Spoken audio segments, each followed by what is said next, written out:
what's your understanding about moving file cabinets? I would swear that I was told that people were going to come in and we did not have to pack our files, that they were going to come in, load up a file cabinet full, correct, and take it out. Well, I talked to Sue yesterday. She said, no, they told us we have to unpack all our file cabinets. it's not what they told Well, good, us. because they told me the same thing as you, but they told her something. They told us that they were gonna, like, what I heard was that they were gonna take our file cabinets over intact Yeah, and leave them in the room so that our girls would have a chance to go through the file cabinets and move everything into the new filing system. yeah. But we're being moved by a different company than Sue's being moved by. Well, then that's why. So Well, I wonder which we're one. being moved by the movers, the regular, just run-of-the-mill movers. Right. Sue and Carrie are being moved by special file cabinet Yeah. people. Well, I think our file cabinets are being moved just by movers. So, For you, yeah. that's For why, your office, that would be true. right. So I think then I do not have to unpack the file cabinets. I don't think so. Okay, good. But we also found out today that they plan to send the TDC inmates on Monday to move our furniture in, which I think y'all got the same notice from. And now Monday? Yeah. Did you, was that Monday? I heard, I don't know about no inmates, but I heard TCI is delivering whatever Yeah. furniture is ready. So Yeah. when TCI delivers something, they send prison trustees to come deliver. But see, that's the day that we said we want to be No, there. no, no. They're just delivering it on the 18th, Oh, and then they'll come back on the 20th to set it up. And so I sent an So email you- and said, oh, okay. so I sent an email and said, just to be clear, I can be available at 8 o'clock, but you. Well, and I can now. Oh, okay. So they are, my understanding is they're delivering it Monday. Wednesday, they're coming back to set it up, Okay.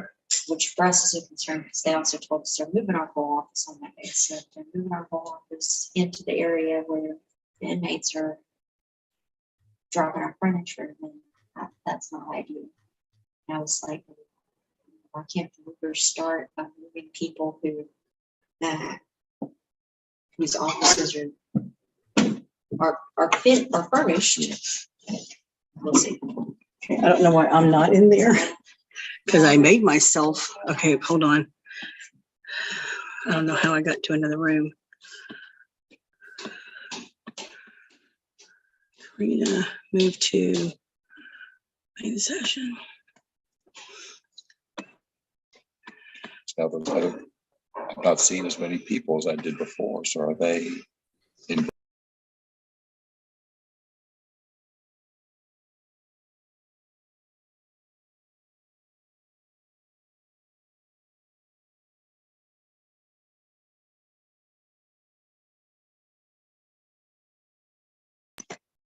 Okay.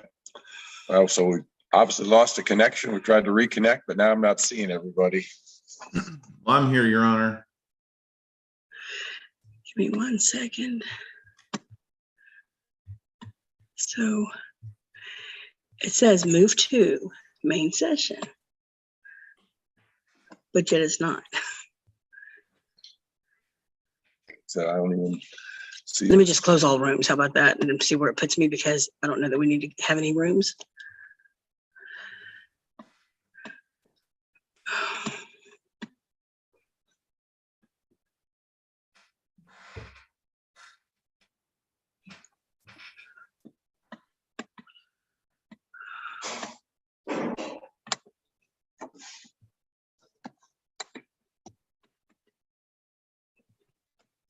Let me see if I can get out and go back in. Yep, gotta love technology.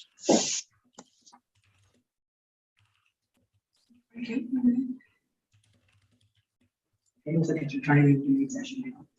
Now I don't even see Mr. Bose.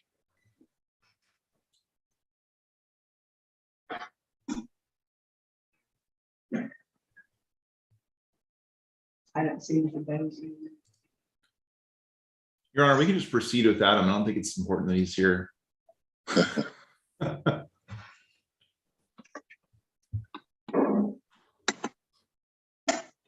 Why don't you say, You know, why don't you just unmute so If I unmute, it's gonna be squeaky dust. Okay. But then do you want to call or send an Yes. email or something? They're gonna call and see where Mr. Bose is.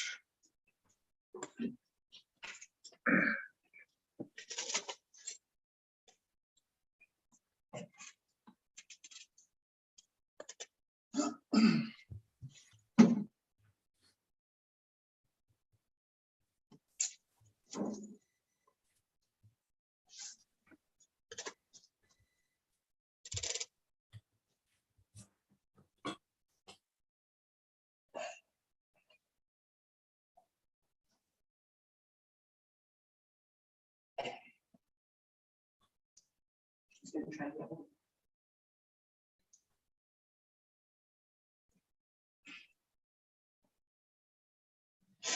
It's just.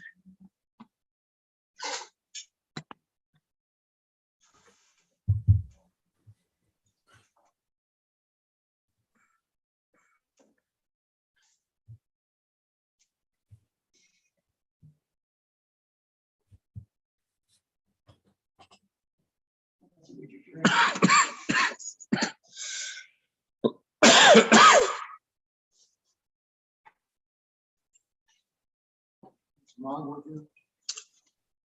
Yeah, maybe it's a glass of water.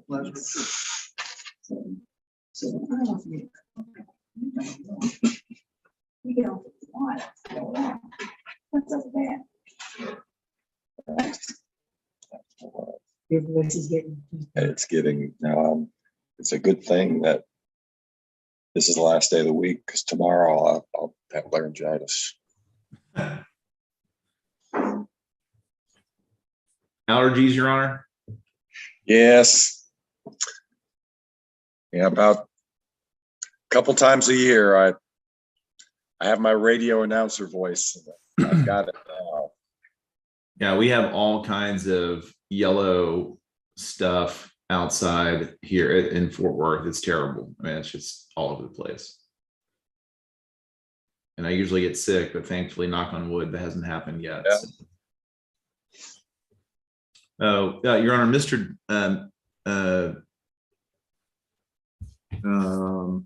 Harrison is in the waiting room, I think.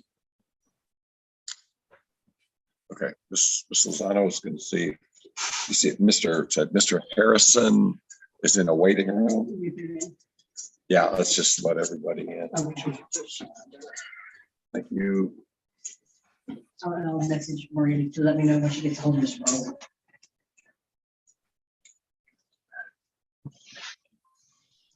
Let's see who that was.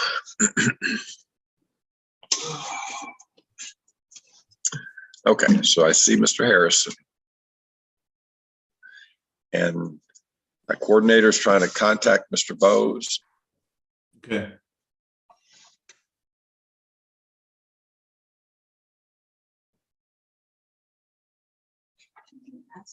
The supervisor that you got the emails and you having problems, did not have her. Open. I have him on phone now. Okay. Mr. Bose. Yes, Okay. so.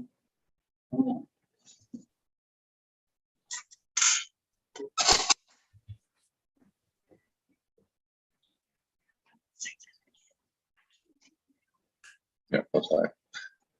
What? Right now she's saying I have more problem. Okay. All right, so Miss our coordinator has Mr. Bose on the phone, so we'll find out what's happening. Okay.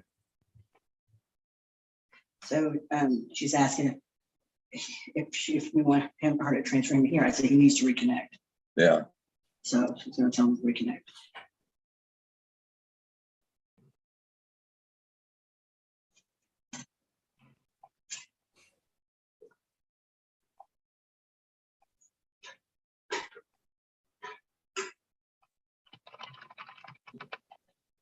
He says he is trying, but won't let him back in. Do you want me to have him call from have her transfer him here and have him on the phone?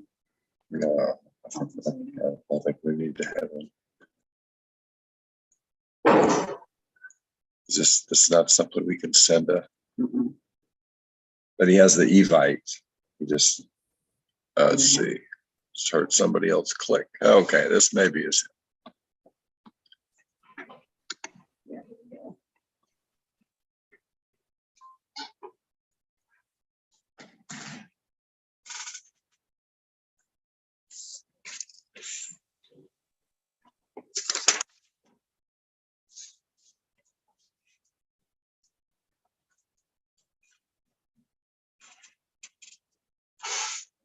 Okay, Judge, Okay. I'm back. I'm back. Good. Okay. Well, I'm not sure if the connection problem was on our end or not, but let's just go ahead and start hearing some testimony and see what we can do. So, Mr. Morris, again, you told me you had Courtney Lytle, Salazar, Harrison, Johnson, and maybe Crawford. Yes, Your Honor. Well, the motion in limine requires Mr. Bose to put on evidence to prove standing, and then I'm only required to rebut that evidence. And so he would be the one who needs to put on evidence at this point. Okay. And then Mr. Bose, you said you don't have the witnesses Okay. present to do that. I want to see what we can get done here before we either lose connection. No, I mean, I'm happy to put on controverting evidence and let the court rely on that. I mean, I'm fine with doing that. That's fine with me. But I mean, under the statute, he's required to put on evidence, and I'm allowed to controvert it with documentary or testimony.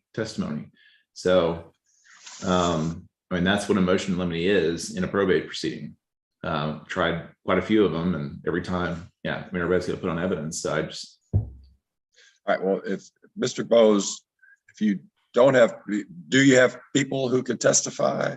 Judge, what we have today, Judge, again, as I said, Judge, this motion in limine with regard to what we have filed as declaratory judgment is totally inappropriate. But notwithstanding that, Judge, what I have is a sworn affidavit by the petitioner in the declaratory judgment that meets all the requirements for an informal marriage. And attached that to, Judge, is evidence, documentary evidence indicating that they had an agreement. It's uncontroverted.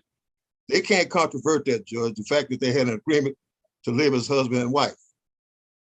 Okay, they cannot controvert that. That's the first requirement under 2.401. The next requirement, Judge, is that they live together as husband and wife. They first lived together. The decedent asked my client to marry him in 2008, Judge. They have nothing that can controvert that, or that they live together, Judge. At first on the property on Press Street, and then when they built a home in Belleville, that they lived there together from 2008 until they moved into Belleville in a home that he built near there on his separate property, and that they lived there together until his death on May 30th, 2020. That's the second requirement, Judge. All this is a part of the affidavit that I've submitted along with evidence in support thereof. The third requirement, Judge, is that they held themselves out. I have a list, Judge, and each one of these persons indicate, Judge, and I ask that the court wants an evidentiary hearing with regard to that, Judge, then each one of the testimony, each one of them has indicated, it says that these people can testify that they held themselves out to them. And the thing with regard to each one of his witnesses, Judge, they did not live in the Belleville. May I finish, Mr. Morris, please? I haven't said anything. Okay, that they did not live in the Belleville, Texas area, Judge, and they cannot testify with regard to whether or not they actually held themselves out as they were married before his death on May 30th, 2020. Now, Judge, and I submit to the court that I submit that as my evidence with regard to that. But Judge, today is not a summary judgment hearing and no evidence motion for summary judgment hearing, nor, Judge, again, I must say, my client does not have to prove standing before she proves a common law marriage. This is absolutely absurd. And this gets confusing, the whole situation. That we also say, Judge, you will not find an answer rather to the petition in the file. He does not, and the fact is, Judge, that this is not supposed to be an evidentiary hearing where you dismiss my client can potentially dismiss my client for lack of standing, because she is trying to prove standing, trying to prove that there was an informal marriage. And by proving that, she's a surviving spouse, which will then make her have standing to go forward with the will contest. And I think, Judge, that's where the confusion lies. Now, Mr. Morris keeps trying to indicate that he can speak for me with regard to what I have read and not read. When I told him that with regard to when he called me, I don't have to tell him everything I'm doing. I just told him what I'd done. I had dismissed for non-suited whether the will contest. And I clearly indicate there in the will contest, Judge, that the declaratory judgment is still on the books with regard to proving up an informal marriage. And he didn't read it, nor did he understand that. So when he asked me that question, I clearly have been a lawyer for over 40 years. I don't need him to tell me what to do or how to practice law. I know how to tell a court that I've dismissed a case or non-suited a case. And for him to say that, Judge, I take that as a personal affront. Okay, and I'm telling you right now, Judge, this hearing with regard to making an evidentiary hearing is totally inappropriate. That if in fact I have to submit evidence in support of the common law marriage, then I submit my client's affidavit with regard to and all the proof that she has. But I also ask for the court for a continuance and ask for a court for a docket control order so we can take the depositions. Because if he's going to put on testimony with regard to each with his witnesses, then I have a right to cross-examine them. And that therefore we may be here forever. Because I'm most certainly going to ask them a lot of questions with regard to what their relationship with them and how do they know this information.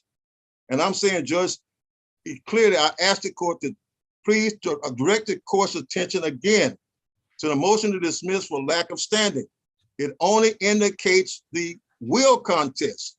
And we do not deny that at the time that we filed the will contest is why we non-suited it for purpose of refiling later on, that she did not have the standing because she had not proven that she could be a person with standing to bring the will contest. That's why it was non-suited.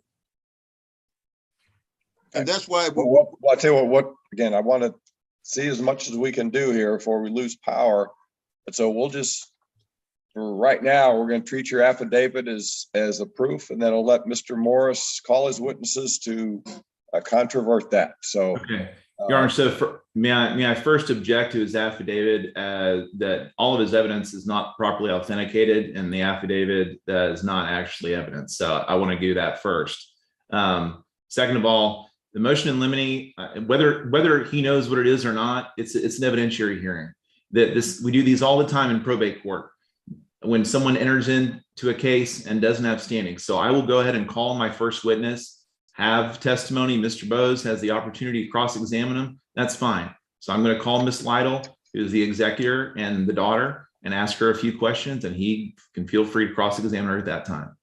Let me get then Miss Lytle, Salazar, Harrison, Johnson, and Crawford to raise your right hands. And Your Honor, Miss Johnson, that's Wanda and Gus Johnson, so it's two hands. They're going to have to just move the camera. Okay. Guy Johnson. So you and each of you solemnly swear the testimony you're about to give will be the truth, the whole truth, and nothing but the truth, so help you God. Yes. Yes. Okay. And then, so Mr. Bose, do you want the rule invoked? Yes, Your Honor. All right. So what will be the order of your witnesses, Mr. Morris? I'll call Miss Lytle first, Miss Salazar second, Mr. Harrison third, and then Mrs. Johnson fourth, and Mr. Johnson will bring up the rear at fifth. All right. So there's a procedure in place that says witnesses can't listen to the testimony of other witnesses. So we're going to start with Miss Lytle, but Miss Salazar, Harrison, and Mr. and Mrs. Johnson, to get you to, shows how up to date I am on all this. If they mute, will they be able to hear? Okay, what's the process? I have to go off the record, so it can be explained to me how we can do it so they can't hear the other testimony.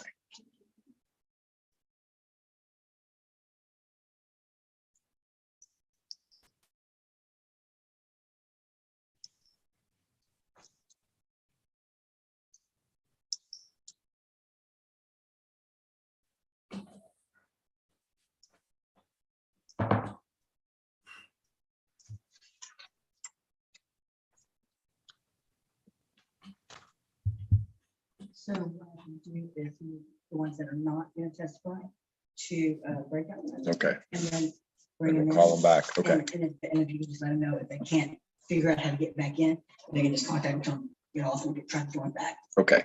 So I think when we're ready for a witness, I think I can message them to join back in. Okay. But I'll have to get off record to do that. Yeah, okay. So Miss Salazar, Miss Harrison, Mr. and Miss Johnson, we're going to put you into a breakout room. So where you won't be able to hear what's going on. You just need to stay in that, and we will message you when it's time to come back. Who's staying again? Ms. Right Lytle? now, Miss Courtney Lytle will stay. One second,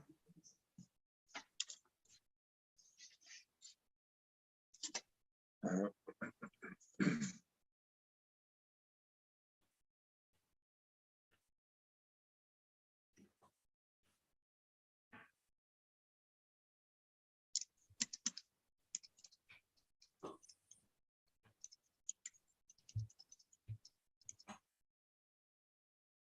So they need to, when I send it there, they have to click on something on their screen. Okay, so Stephanie went. They have to click on something to. And for those of Miss and Salazar, Harrison, Mr. and Miss Johnson, you should have got a message about joining a breakout room. Watson and Harrison right now. Need to go. Now, Miss Watson's with my office. Oh, sorry. Yes, Salazar, Harrison, Johnson, and Johnson are the two. Although I think they're in one room. Oh, the two Johnsons are one. Yes. Gotcha. Okay, so hold on 1 second. Please. Okay. Now, can I X out of this box which says breakout rooms? Just exit out.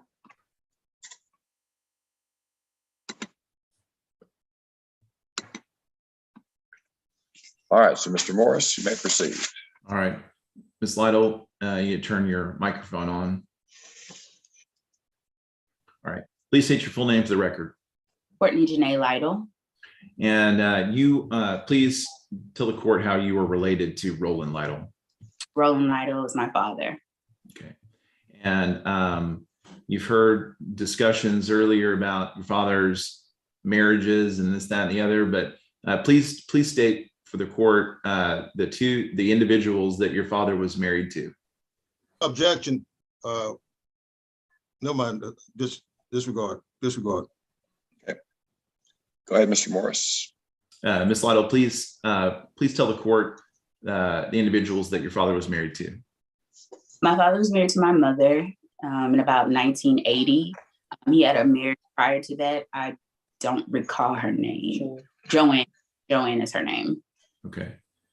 And after that time, were you ever made aware that your father got married again?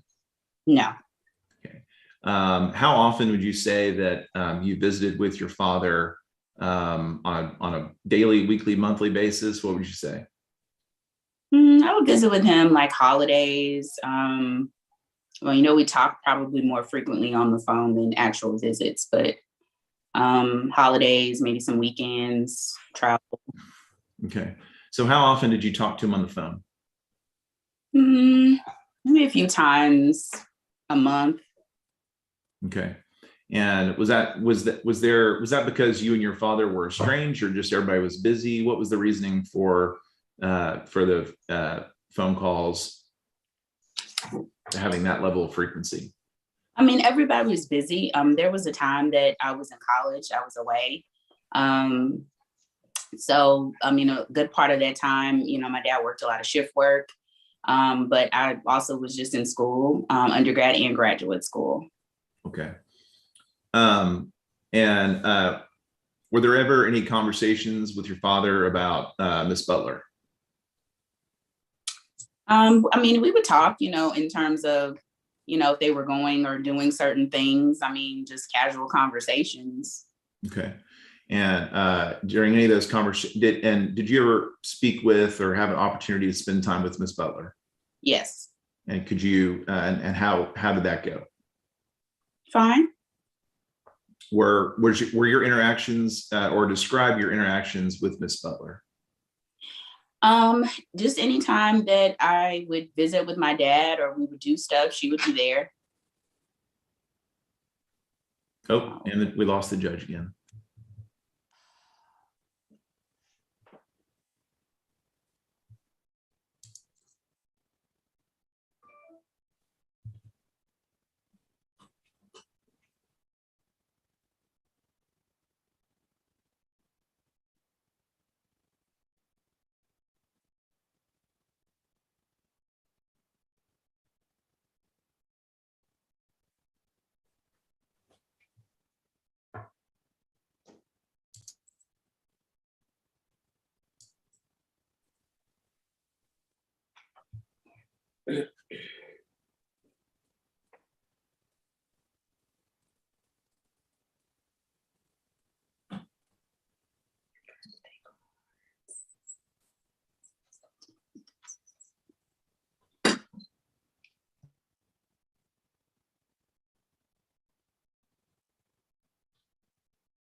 Technology is a beautiful thing, Your Honor. All right, we're gonna try again. Okay. But wait till Ms. Lozano gets back in position. Okay.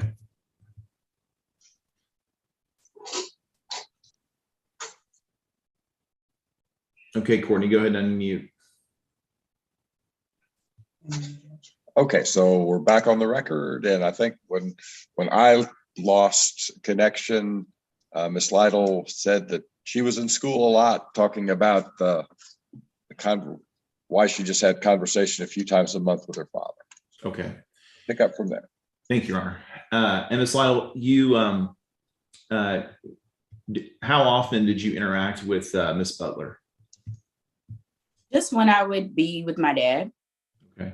And could you describe their relationship as you observed it? I mean, they live together. I mean, that's pretty much the extent of it. I really didn't inquire past that. Did your father ever introduce Karina, Miss Butler, to you as his wife? No. Did Miss Butler ever introduce to or mention to you that your father was her husband? No. What was your understanding about how they handled their finances? To my understanding, my dad just handled his own finances, that they did things separately. I guess in terms of, he paid for, his own bills, house related expenses, and she paid for her own. Okay. And the property that we're talking about in Sealy, do you know when your father purchased that property? Actually, my parents purchased that property in the 90s. I was a kid, but before they were divorced, they purchased that property collectively. Okay. So that property was awarded to your father in the divorce? He bought my mother out in the divorce. Okay. And as far as the furnishings that were in the house in Austin County, where did those come from? I believe some of the furnishings came from my grandmother's house after she passed, but some of them I think came from the house in Press Street. And that house was also a familiar house. So that was given to my father through like a great uncle. So the furnishings and stuff came from those houses, I believe, or things that he just bought along the way. Okay.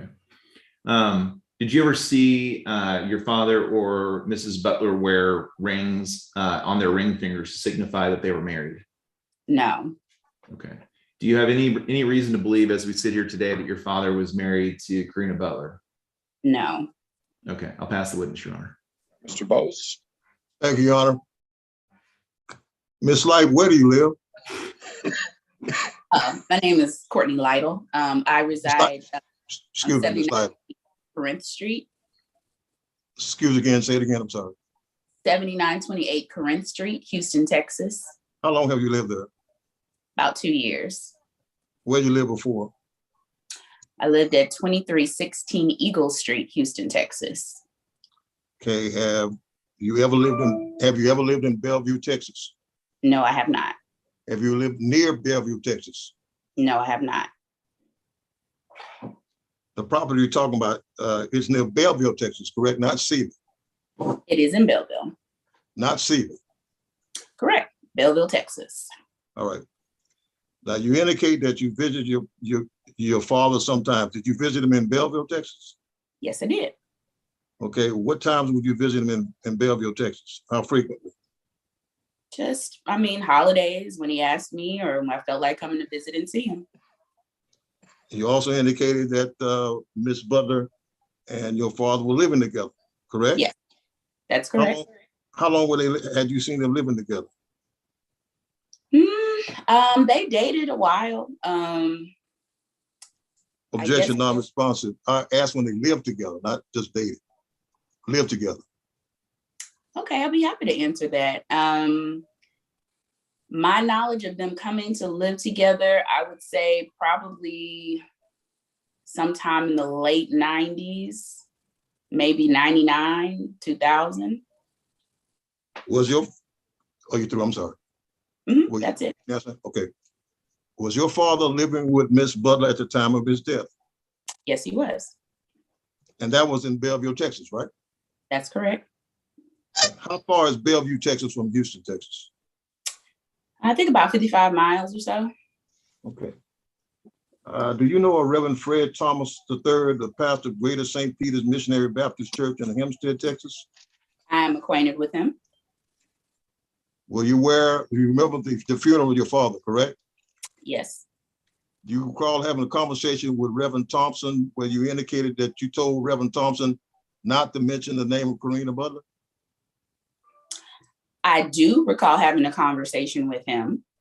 As far as the details of that conversation in relation to saying not to mention Karina's name, that is not true. In that conversation, I did ask that he remain truthful in his statements. And those statements would be to not declare her as Miss Butler as being my father's wife, because that is not accurate. All right. For you to say that, didn't he tell you it was always his belief and that they had told him that they were married? Didn't Reverend Thompson tell you that? Thomas tell you that? Reverend Thompson did tell me that. All right. Okay, thank you. That's all. Thank you. I'm sorry. Go ahead. Finish it. I'm sorry. Go ahead. Yes, Reverend Thompson did tell me that. Okay. And you told him not to say that, correct? Again, I informed Reverend Thompson of the truth, and I told him to make it clear that Miss Butler, and if he was under any assumption that they were married legally and under the eyes of God, that they were not legally or married spiritually at all. I did not want any mention of that at that funeral because that would be inaccurate, untrue, and unsettling. This man I had never met, and I wanted an accurate telling at my father's funeral and an accounting of his life. So therefore, I wanted him corrected in any responses that he would give. Okay, Ms. Light, what to you is a legal marriage? To me, is a legal marriage that you have filed paperwork within the county that you live, and that has been officiated by an official that has authority from a court. So it's in your opinion that an informal marriage is not a legal marriage? It is in my opinion in this matter that Yes, no, Butler let me make myself, go ahead, I'm sorry, go ahead. it is my opinion as it relates to this matter that Ms. Butler and my father were not married. Well, let me rephrase the question. Is it your opinion that if two people agree to be married and they live together and they hold themselves out as husband and wife, that they're not legally married? It would be my opinion in this matter that if my father agreed that he was married, he would say so. He would say so with legal documentation. He would say so verbally to witnesses, and he did not in this matter. Objection non-responsive. Again, Ms. Light, I'm asking you, is it your opinion, if two people agree to be married out of your presence and they live together and they say they're husband and wife, then they hold themselves out to people as being husband and wife, is that a legal marriage in your opinion? Without any paperwork? I believe paperwork is needed to define what a legal marriage is. So an informal marriage is not a legal marriage, correct? Are you asking me in my opinion? Your opinion. In my opinion, any marriage would need legal paperwork backed by the county to have standing is what a legal marriage is. Are you aware that you can have an informal marriage in the state of Texas, Ms. Light, where if two people agree to be married, they hold themselves out to be husband and wife, and they live together as husband and wife, that in fact is a legal marriage? You aware of that? I'm not aware of all the particulars of what an informal marriage are. And Go ahead. That's all. All right. Do you know a Dr. Lee Edwards? I'm not familiar with that name. Do you know him to be been a primary care physician of your father at the time of his death? I'm not familiar with that name, so no. Did Reverend Thompson tell you that your father and Miss Butler attended his church in Hempstead? He did. Did he tell you that they attend that church on a regular basis? He told me that my father and Miss Butler did attend his church. As far as the regularity, I'm uncertain of that. Do you know a Dr. Anel Odhiv? Yes, How do you know that person? I've met him. And who is he? He was I believe a cardiologist that was under a cardiologist that my doctor saw. He was under his care. Did you ever take your father to see Dr. Odhiv? I did not physically take my father to see him. I visited my father when he was getting a procedure done. I believe he was getting some stents put in. And I met him at the time. Go ahead. I'm sorry. Go ahead. I met him at the time when he had that procedure done. Objection to everything after, or you did not take him to see Dr. Odhiv. Now, you say about his stents. Were you there when did you take him to have the stents placed in at the time he had that surgery, Ms. Light? I did not physically take him, but I was there for the day of his procedure. I met him at the hospital. Who took him, if you know? I believe Miss Butler drove him. Okay. Do you know Dolores and John Baker? I'm not familiar with them. Do you know Shirley and Lonnie Knights? I'm not familiar with them. You said you indicated that you did go to your father's house for holidays. Did you attend any birthday parties for your father? Yes. Do you know what birthday parties did you attend? What years? I attended, I'm not familiar. I couldn't tell you days that I attended any birthday parties, but any celebrations that we had were not necessarily parties with other people. Okay. Do you know Paula and Willie Hendricks? Not familiar with that name. What about Honora and Nelson Kimball? Not familiar with those names. Do you know a Marcus Calhoun? No, What about a Selena Fleming? no, What about Leotha Kimball? no, What about a Susan J. McDonald? no, What about a Nathaniel Kimball? no, What about a Carlotta Solomon? no, What about a Paulette Jackson? no, What about a Audrey and Archibald Anita? no, What about a Tanya Bryant? no, What about a Rodney Bryant? no, What about a Keisha Carter? no. Your Honor, You I'm don't gonna know object. I'm gonna object all these continued like ask and answer questions about people as relevant. She doesn't know them. That's whether she knows people or not has nothing to do with whether or not Mr. Lytle and Miss Butler were married. Yes, it does. Objections overruled. Thank you, Your Honor.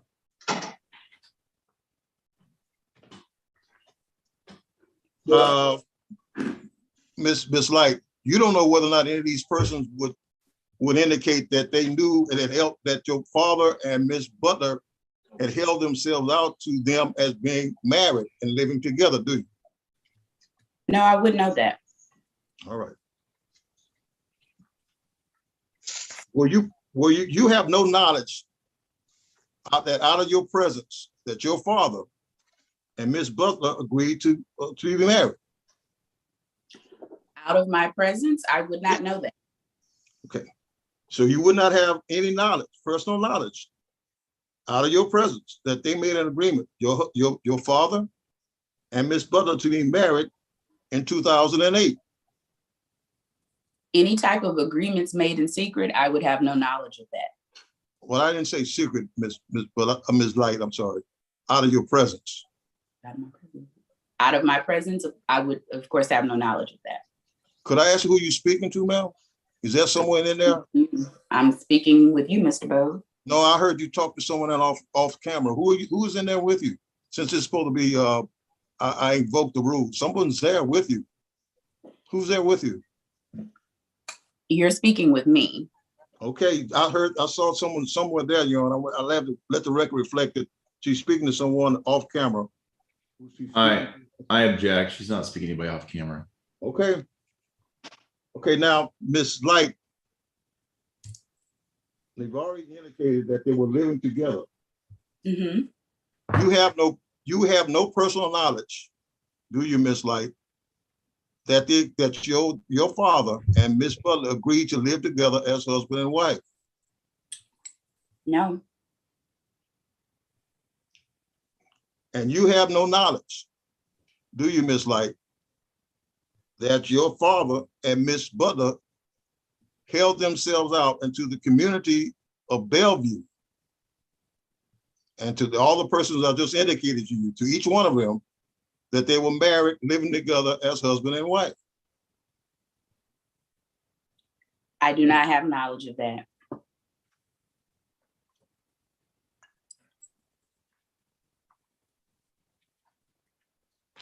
Did you go on a carnival trip with Miss Butler and your father, Miss Light?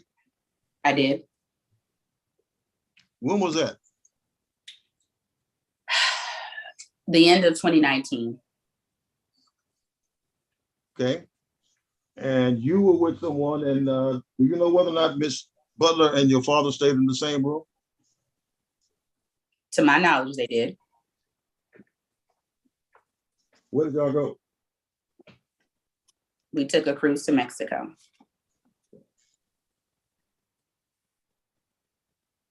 Isn't it a fact, Miss Light, you rarely, if ever, went out to visit your father in Bellevue?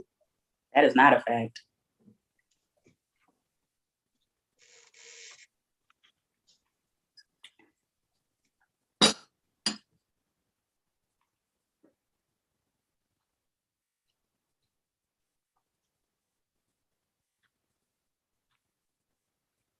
Your mother and your father, they divorced in 1998. That's correct. Do you know your father having associated with any other woman other than Karina Butler from the time you and your mother divorced until the time of his death, other than Corona Butler? I've heard rumors, but I can't confirm. Miss Light, I don't want you to get rumors that you have personal knowledge of any woman. Since you said you spoke to your father all the time, wouldn't you think he would tell you if he had some other woman other than Miss Butler? Don't you think so? I would also think he would tell me that if he was married as well. But no, I do not have any knowledge of him seeing any other woman besides Karina. Okay.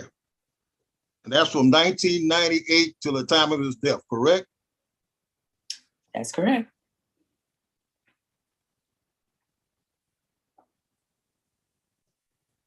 Isn't it a fact, Miss Light, that your father and Miss Butler took a lot of trips together?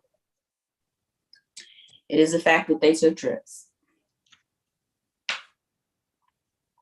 They took a lot of trips, didn't they?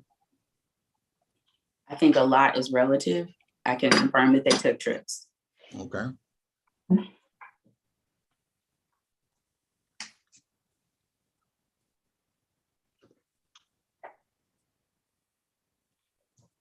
Do you have any documentation, Miss Light, that indicated that your father said he was not married to Corona Butler?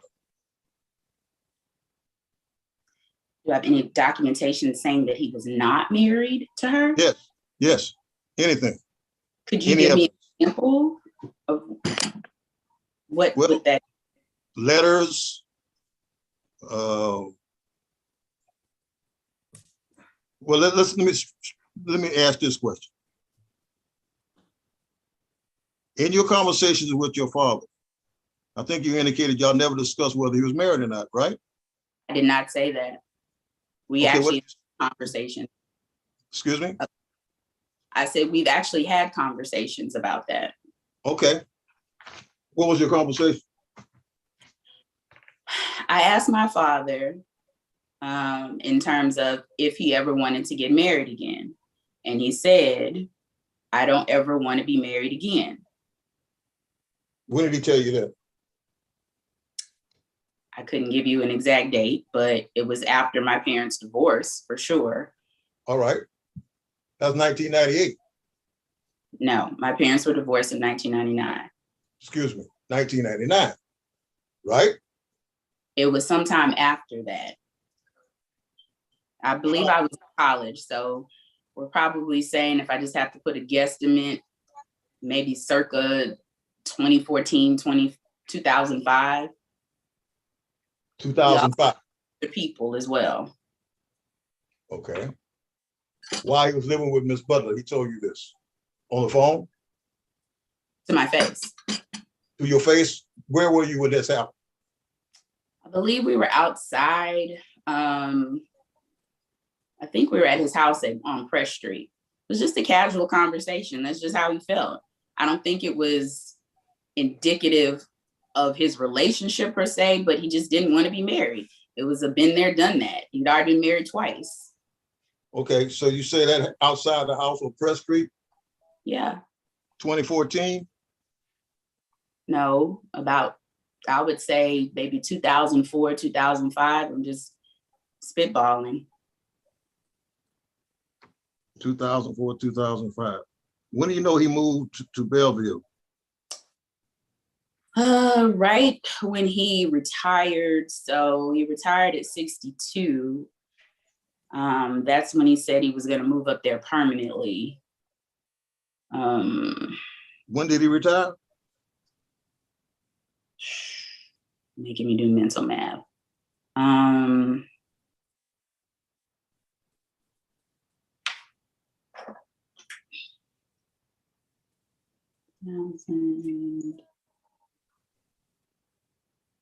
He was, let's see,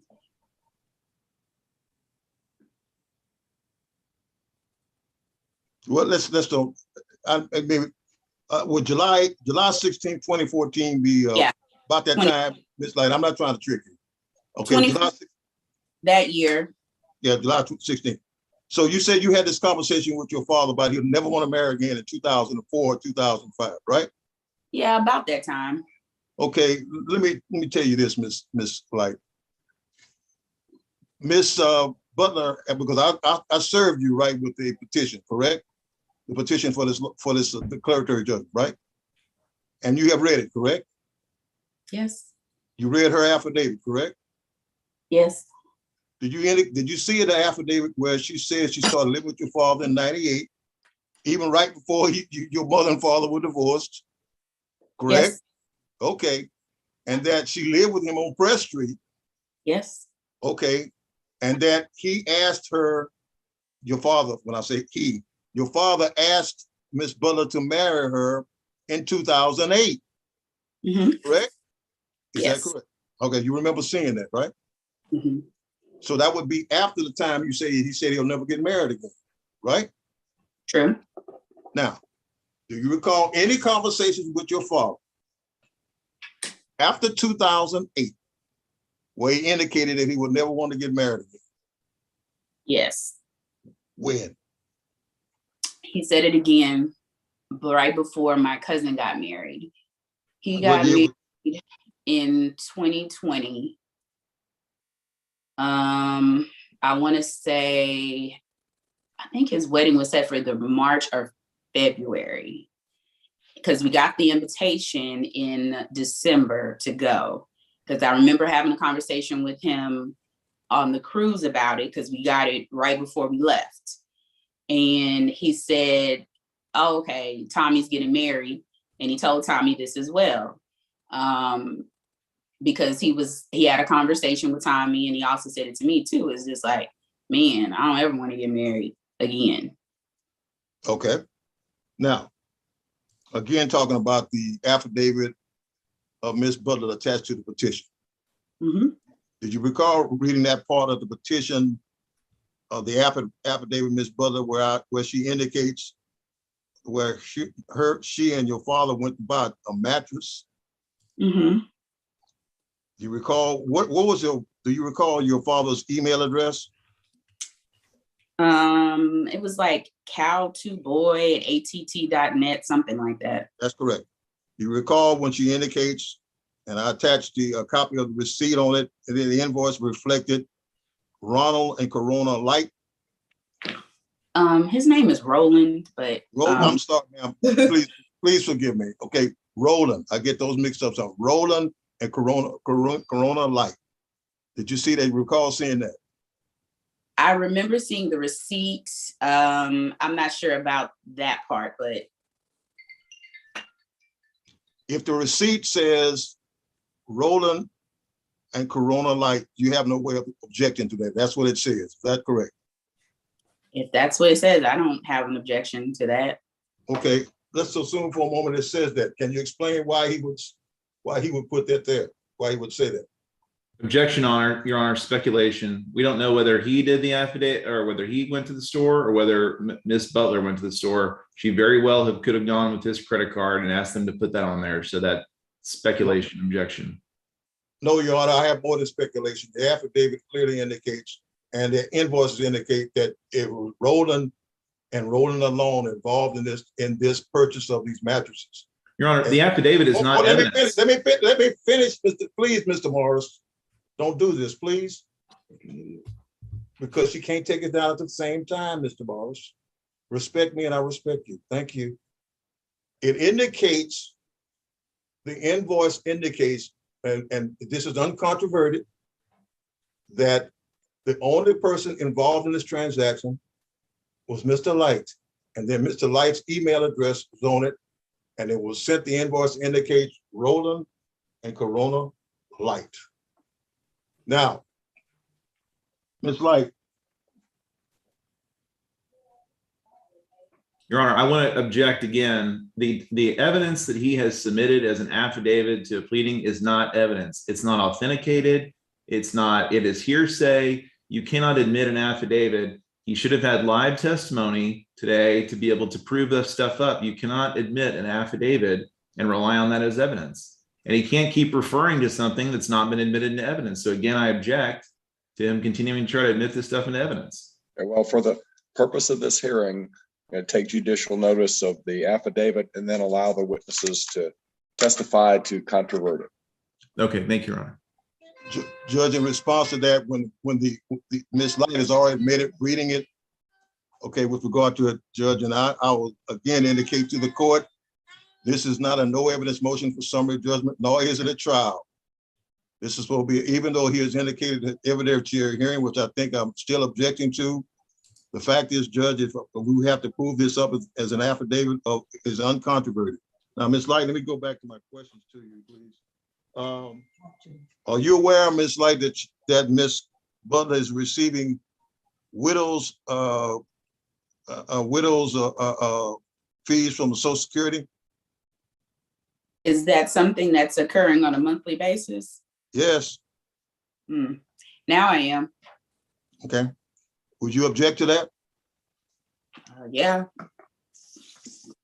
Do you know that so you wouldn't be aware of that before Social Security allowed her to have these widows benefits, that they took her through a step similar to what we're going through that you have to do in Texas to prove an informal marriage, that you had to have an agreement and indicate to them agreement that they live together as husband and wife and have people to show that they held themselves out. You would not be aware of that, would you? No, I would not be aware of whatever process Social Security office would go through to certify that process. Okay.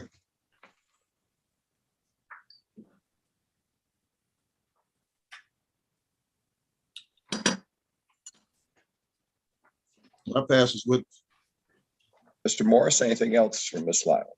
Yeah, Ms. Lytle, so just so we're clear, after all the questions you asked, you visited with your father. He had the opportunity on multiple occasions to let you know that he was married. Is that correct? Correct. And he never told you he was married to Karina Butler. Correct. And he never held himself out to be married to Karina Butler to you in any way, shape, or form. Correct. And there were no badges of marriage like wedding rings or anything like that that you're aware of that they wore to indicate they were married. Correct. And just like Mr. Bose has a whole list of people that say that they held themselves out, you have a whole list of people that said that knew your dad for much longer than these folks in Belleville did, that said that your dad was never, ever, ever married to Karina Butler. Is that correct?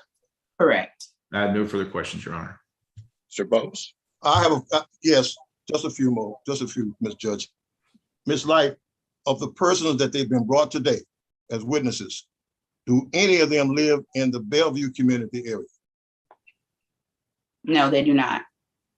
Okay, so were you aware in trying to prove up an informal marriage, one of the requirements is that the persons who indicate they have an informal marriage have to prove by a preponderance of the evidence, that's a legal term, that they have to prove, let's just say they have to prove, Ms. Light, that they held themselves out to the community at large in which they live, that they were husband and wife. Your Honor, I object. He's mischaracterizing what the statute is. The community at large means everybody. It doesn't mean just the place where you lived. That's ridiculous. It's not ridiculous. Well, the objection is sustained. All right. The persons that we indicated live in the community, I'll strike that. I'll pass the witness again. Okay, Your Honor. I think Ms. Lytle can stay because she's a party, but I'd like to call Ms. Salazar. Okay, so to go off the record to get a message to Ms. Salazar to exit the waiting room and join us.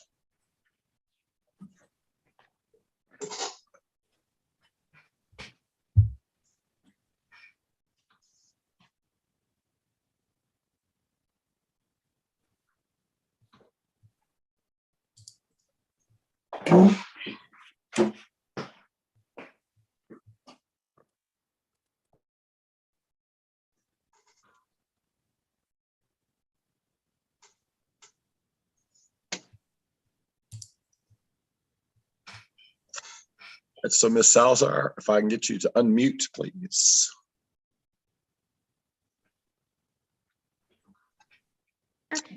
All right, Mr. Morse, you may proceed.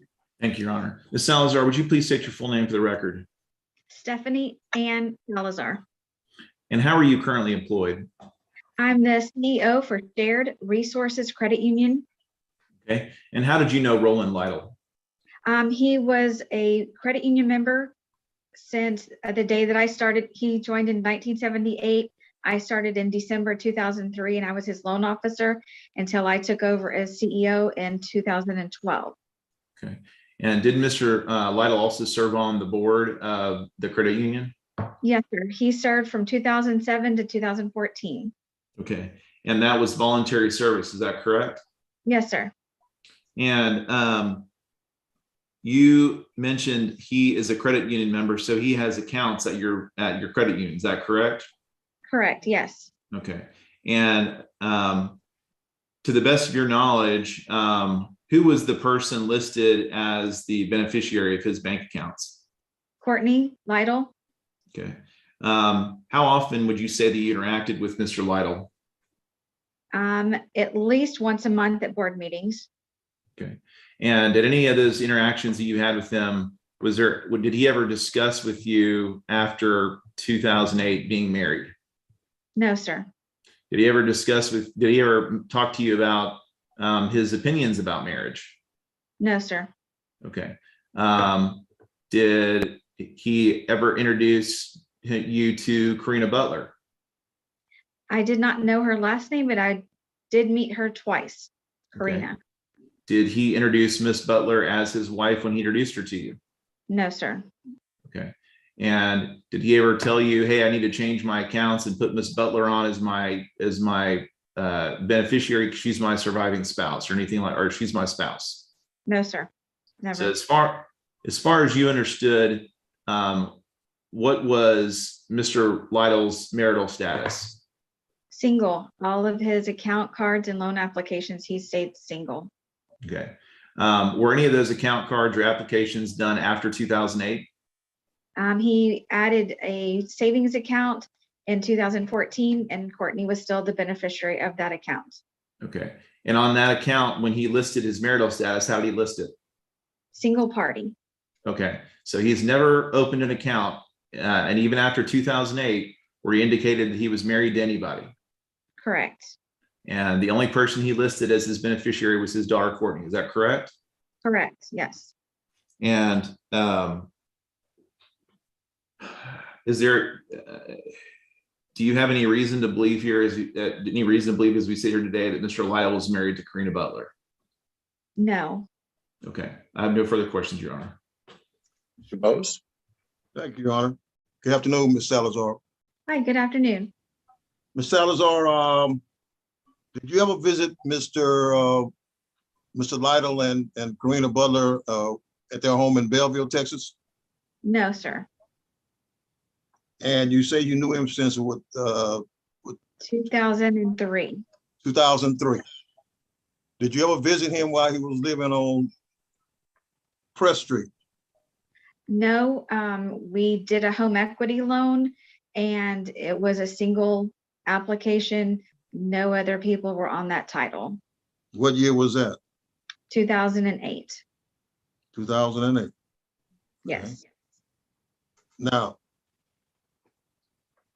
you're aware that he built a home on some property in Belleville, on or near Belleville, well, in the vicinity of Belleville, Texas, correct? I didn't know that he owned a home there. Okay.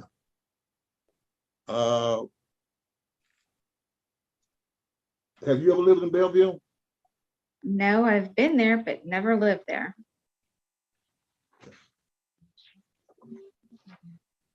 Do you know Miss Salazar? Strike that.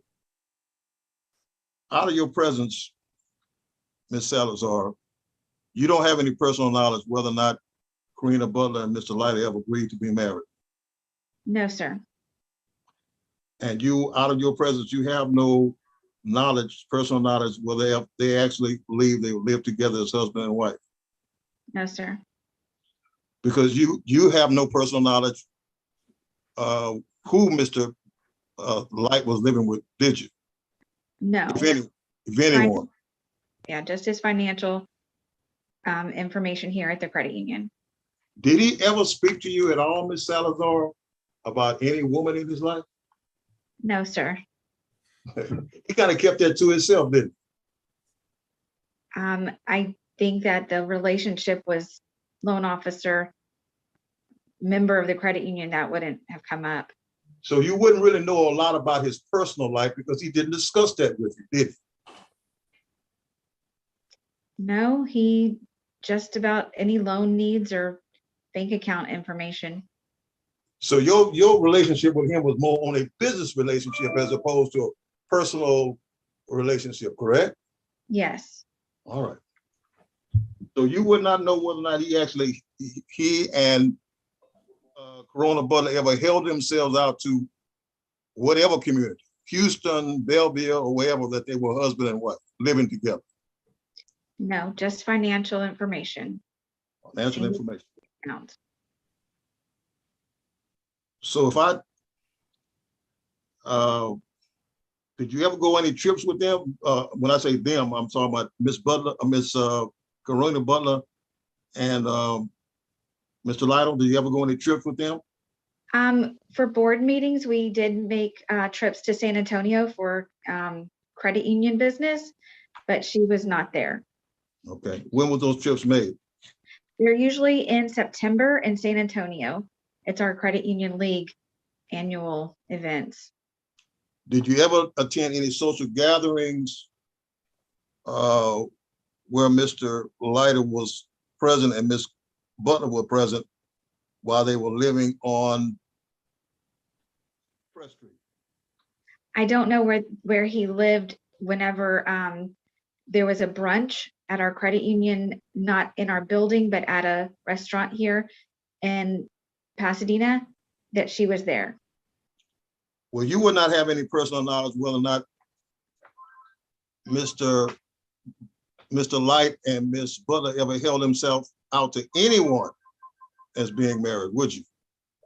No, he only stated what was on his application and his signature card, single. Well, maybe I'm not making myself clear. You don't have any knowledge that Mr. Light and Miss Butler ever held themselves out to anyone that they were married and living together? No, I was not aware of that. He never said that to me. He just said he is a single person on this account or on that loan. He possibly could have had other accounts that you were not aware of where he shared with Miss Butler, or he indicated he was married, couldn't he? On our board director application, it says that, or he has written out there that this is his only account, but I would not know that it's investments or pension plans from the chemical company. You don't know exactly what kind of relationship that Mr. Light had with Miss Butler, do you? Not other than a financial institution would know about an application saying that they're single, married, divorced, the normal questions that are on a loan application. Okay, where did you Mr. Light introduce you to Miss Butler? Where was this? At a brunch. Okay, did he just say this is Corona Butler? He just said, this is Karina. I apologize. I did not know her last name until yesterday. Okay. And that was the extent of your conversation with him? Yes. Okay. Was that the one and only time you ever met her? No, I met her twice at a brunch, 2 separate brunches. And what do you recall what years that may have been? Oh, I do not recall. No, I'm sorry. I don't. Okay. It had to Okay. be before Go ahead. 2014, sometime between 07 and 14, because after 14, he was not on our board, and he's only been in the credit union by himself the whole time, the whole 18 years that I've been here. All right. Pass the witness. Mr. Morris? So I just want to follow up with question, Salazar. Again, after 2008, when he purported to be married to Miss Butler, he came into your branch and signed documents saying he was a single individual. Is that correct? Correct. That's correct. And he took a loan application now also where he indicated he was single. Is that correct? Correct. No further questions, Your Honor. Mr. Bose? Again, Ms. Salazar, you're not aware whether or not he could have filled out this and said he was single, but at the same time had agreed to be married to Miss Butler. Is that correct? Well, our contracts say that you can be held accountable for perjury if you're saying something on the application that's not true. Okay, but what type of, what time was this, did he make out this loan application? 2008. What year? I mean, what month, do you recall? I can go get that from the folder, but his signature card, which was dated March of 2014, again, that was the most current thing that had single party with the beneficiary of Courtney Lytle. Okay, and that was in 2008? Now that was 2014. Okay, I understand. In 2008, I'm going back to 2008. Okay. Do you have this folder with you now? No, but I can get it. Just could she get that folder if it's Yes. How easy would it be to get Ms. Easy to Salazar? get. It's just a couple of steps away in the vault. Okay, Why don't you go ahead and get that, please? Okay, I'll be right. thank you.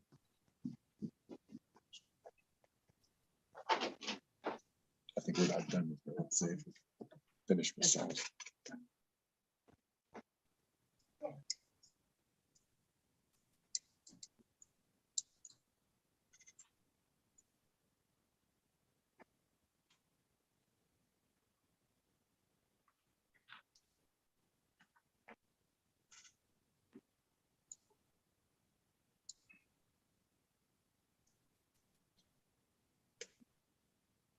No,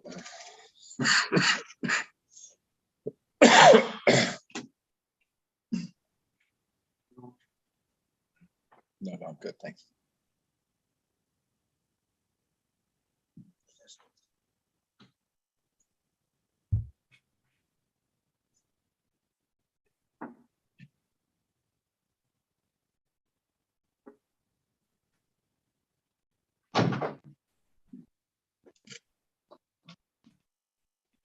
Okay, thank you. It was March 2008.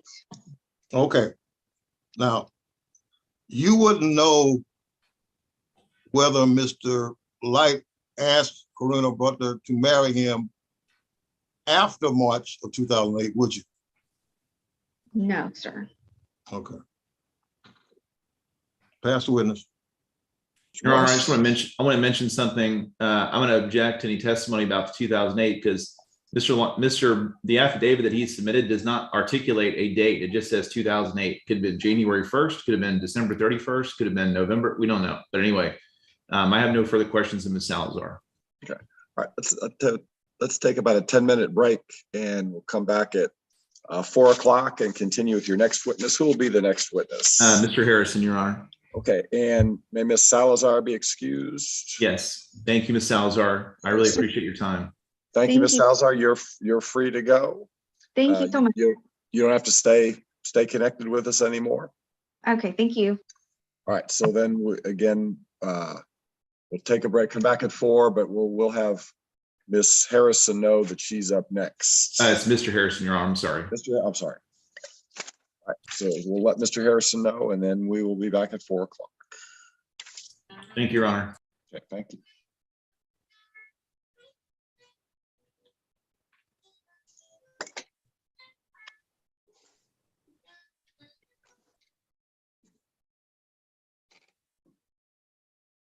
Now, can you talk to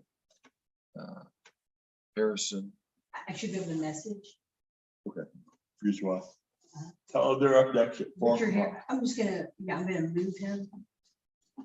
Oh, I see what you're saying. Just so Yes, yes, yes. I don't want him to pop up and not see anything afterwards. I'm with you now. I got you.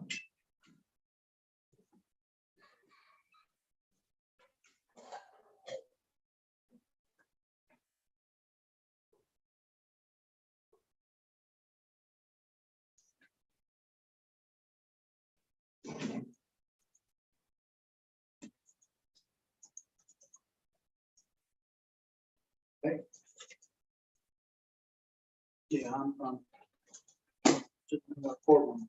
Just stepped off the bench for just a little bit. We'll be back.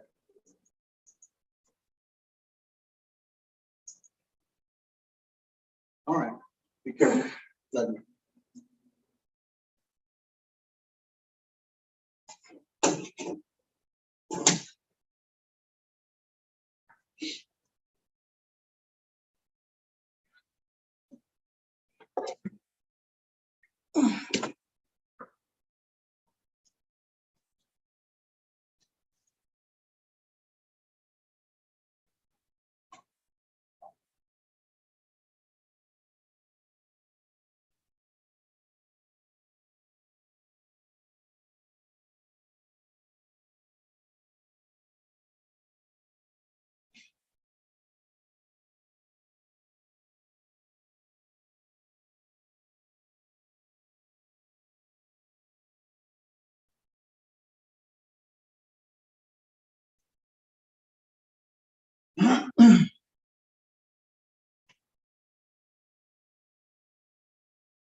All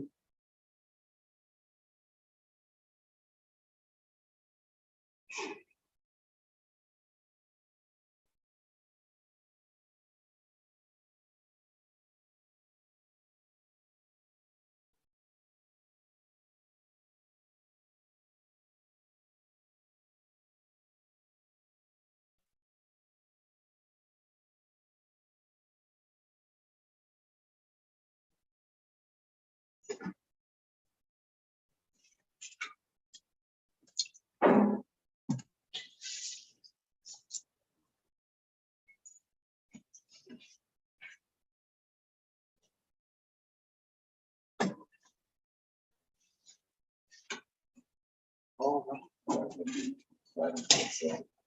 Yeah. Says it's like you got everybody. It's like everything says, got you.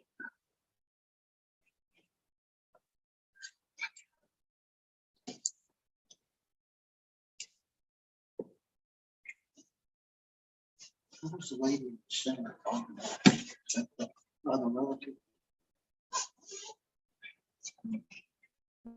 Every other meeting in Corona will be sick.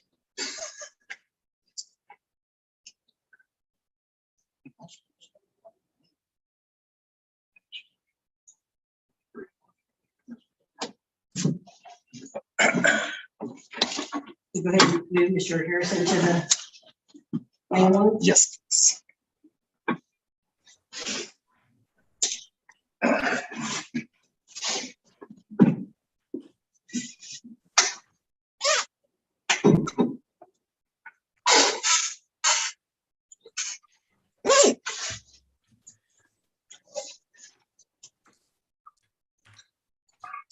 Okay, where it says two people entered the waiting room. So, oh, no.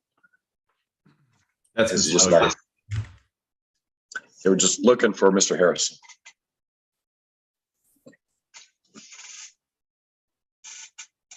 He's gonna have to, if they have a way to get a hold of him, I try to move him to main session, but I think he has to accept. All right, I think Miss Lytle can call him, but we can go ahead and get Miss Johnson. If we have somebody here, we can, let me see. Here's Miss Johnson. If she's right here, we can maybe do her. She and her husband are in the same house, so I guess we can have Mr. Johnson go to a different room or something if that. That's all right. I don't have responsibility. She's connected. Oh. That's Wanda Johnson. Yes, Your Honor. Yeah.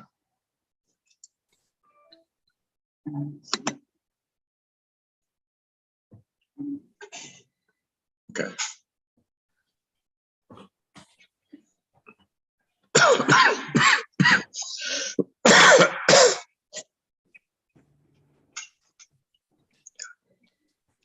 What?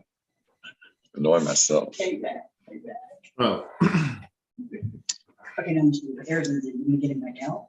Okay, so now I see Mr. Harrison is now here. Okay, we'll just let Miss Johnson know that we'll call her next now that Mr. Harrison's here. Okay. So we put Wanda Johnson back in. Wait a minute. Or when she shows up, we'll just tell her. Okay, so you ready to go back? Okay, so go back on the record, and Mr. Morris, if you want to proceed with Mr. Harrison. Thank you, Your Honor. Mr. Harrison, how are you today? Mr. Harrison? Oh, he's connecting to his audio, Your Honor. Okay, now you just need to unmute yourself. Right. All right, Okay. here we go. Hi, Mr. Harrison, how are you today? Fine. Okay, please state your full name for the record. And yourself. I'm good. My name is Richard Earl Harrison. Okay. You hear me? And how did you know Roland Lytle? Well, Roland and I, we became friends in 1978, and we started a new project, opened a new plant, and went there as to help open up this new plant at the Phillips 66 company. Okay. And I think in the past you may have mentioned he was you were one of the two of y'all were best friends, very, very close. Is that correct? Yeah, that's correct. We're very, very good friends. We participated in a lot of activities. We had family vacations and done a lot of fishing together, sporting events. And we're real close friends. Okay. And how often did you and Mr. Lytle speak? Well, just about every day.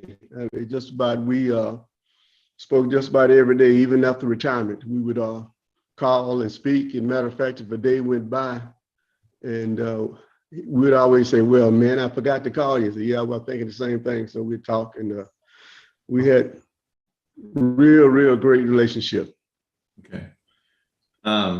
Ms. Johnson? She's muted. Okay. Ms. Johnson?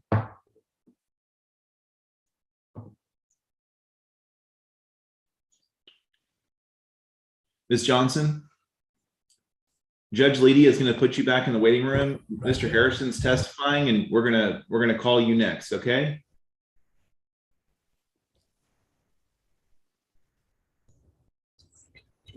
Okay. There you go.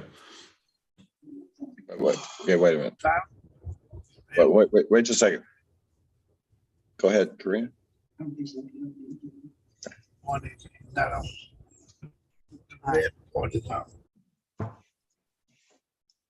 Okay.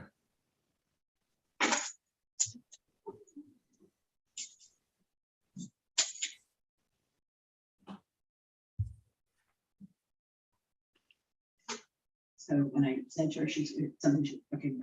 Here we go.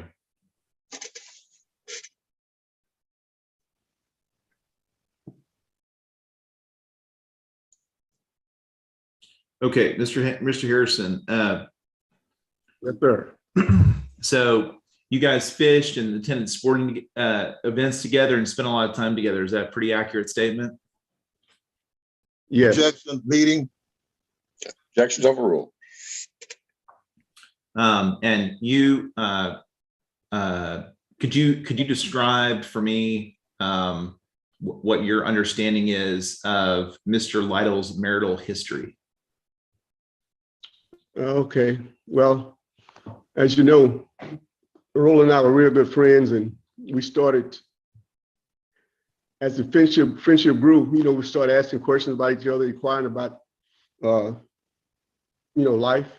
And he told me that he was I knew he was married with him and Felipe was married, and we was talking one day on fishing on several occasions, and as after divorce, and he became he and Karina became friends. On several occasions, I asked him. I said, after about it, I said, Roland, I said, man, I said, have you and you married? And he said, no, when he was talking to me, oh, Harrison, no, man, I'm not married. I said, man, y'all, okay. And he said, I've been married twice and I don't plan on doing it again. And as the years passed, I think it was about 2010 or so, we were fishing. And I said, hey, man, I said, how come you didn't invite me to the wedding? He said, what wedding? I said, man, I thought you and Karina's, you ain't married? I said, no, man, I told you I'm not going to get married. Twice is enough. So that was the last time that I asked him about it.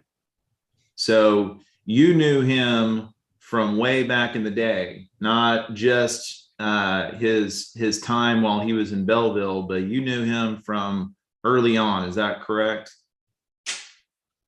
Yeah, I think early on, from at least I think it was 78 and 1979, one of those years. I think it was 78, the summer of 78, when we started the new K resin plant together. Okay. And as I was saying, we had season basketball tickets with the Rockets. We went just about everywhere together. And at no time during, and according to Miss Butler's counsel, and according to the affidavit she's filed, she's said that she and Mr. Lytle were married in 2008. At any time in 2008 or thereafter, did Mr. Lytle ever talk to you about being married to Miss Butler? Well, no, because, you know, myself, me and my wife and I, we've been married for what, 44 years? And quite naturally, I was just curious. I said, you know, you've been with you and Karina. I think I don't know when they moved to Belleville. I think maybe about 2000. No, I have to be after retirement. But anyway, it was just curious. It was just curious to me that he wasn't married. They wasn't married, and as I said, he said, I don't plan to be married. And so, being a good friend, I didn't want to pressure. I said, well, okay, that's what he's telling me. So I'll just have to leave that part of his life alone. And that was after 2008? Oh yeah, that was probably about, man, 2013 probably was the last time. 2013, the last time I asked him about it. Okay. I think, yeah, that's what it was. Probably about 2013, because we moved to Huntsville in 2012. Okay. Yeah. And so. And matter of fact, I think my wife and I, we celebrated our 40th anniversary. And he and Karina came. And it was during that time, I said, yeah, that was the last time I asked him, yeah. That was it, 2014. Okay. And you interacted with Karina, with Miss Butler as well, is that correct? Yes, we, Roland and I, and Karina went fishing several times. As a matter of fact, right before we passed, about 2 years before he passed, Karina and I and my wife, we went to Matagorda. We spent the weekend down there fishing. And at any time during that weekend that y'all were together, did they address each other as husband or wife? No. Did they tell you, hey, hey, Richard, congratulations are in order, we were married? No, he didn't. No, he didn't. He was, you know, you'd have to know Roland to really understand. He would always call her Butler, and by her last name, addressed her as her last name. And he did, you know, he called her Karina, but most of the time, as he's speaking about her, he would always address her as Butler. But he never, ever said anything that he was planning on marrying again. Okay. And do you know, so just to clear up this, they were in fact living together. Is that correct? Yeah. And yeah, they did live together, and on occasions, you know, sometimes he would say that that he was living, they were together, but he never addressed her as his wife. And he came to our church, and he never introduced her as his wife or anything, but they were together. But to me, it seemed like the relationship was just a mutual understanding that they were just living their life together, and marriage wasn't a part of it. Okay. And and did Karina ever pull you aside and say, oh man, I love Roland so much, I want to get married to him, or anything like that? Or did she ever say anything in the negative, like, well, I'm not getting married again either? No, well, Karina and I were, we were friends, mainly through Roland. And I never did really try to approach her like that, because I really didn't understand the exact relationship we had with Roland. But she never said anything that about a marriage marrying Roland or wanting to marry Roland or what. But I'm sure if they had been engaged or anything, I'm sure he would have said something to me about it. Okay. And that's because you guys had been really close friends since 1979, 1978, correct? Yeah, real good friends. We're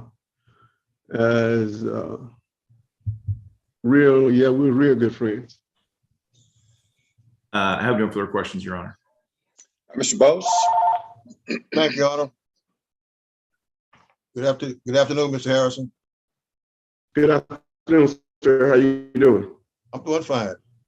Mr. Harrison, now, you indicated that you and Roland are very good friends and that you would, Yes. okay, and y'all would go fishing together, right? Right. Okay. And then sometimes with Corona Butler would be with y'all. Right. Okay. Now,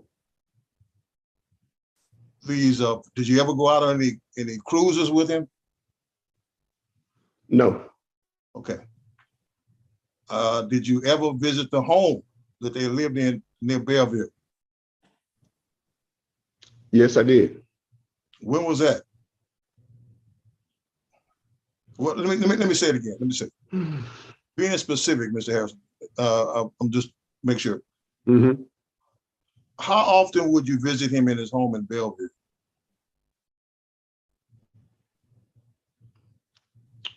Well, it was, I guess, maybe twice a year. Twice a year. Did you ever go to his birthday Maybe party? so. Okay, we go to his birthday parties? Let's see. I think I didn't go to his birthday party because it was a storm came, but I did attend Karina's birthday party. You attended Karina's birthday party? And I went to, yeah. What year was that?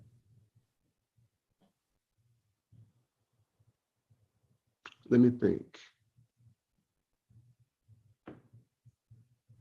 That was probably 2010, I believe. 2010. That's approximately 10 years before his death, right?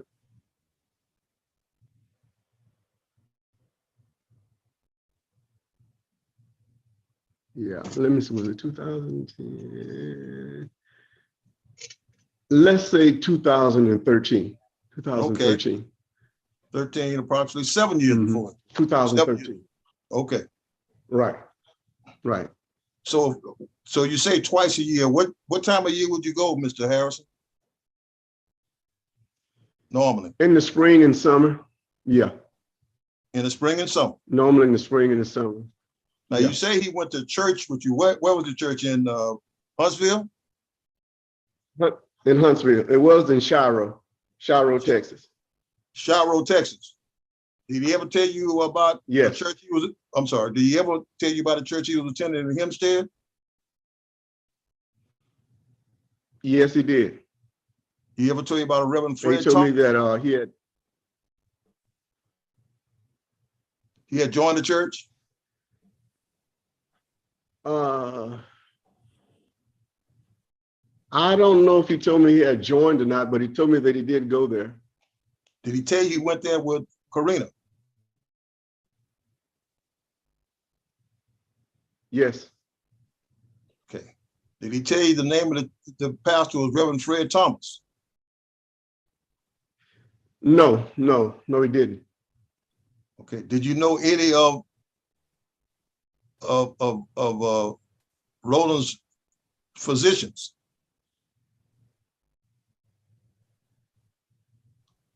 No. Okay. Did he introduce you? Okay. Did Roland ever introduce you to anyone that lived in the Bellevue community he had met since he moved up to Belleville? Yeah, there were a couple of people that he introduced me to, but I cannot recall their names because it was only a first time. Did you go to any of his Christmas parties?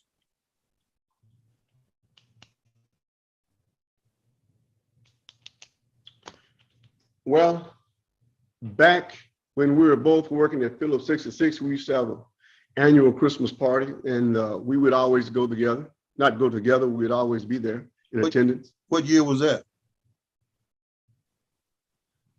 Oh, that was probably from, oh man, that was probably from, say, 1999, probably 1998 to 2001. Okay. Tell me what kind of personality Roland had, man. Was he a very quiet person or very outgoing? No. He was very outgoing. Matter of fact, as when I first met, he kind of reminded me of myself because he was a very positive person, very competitive. He never had any problems understanding what was on his mind. And he was a very outgoing person. Did he ever tell you, Mr. Harrison, in your talks with him on the phone or in person, that he didn't want to marry Corona because he was dating someone else?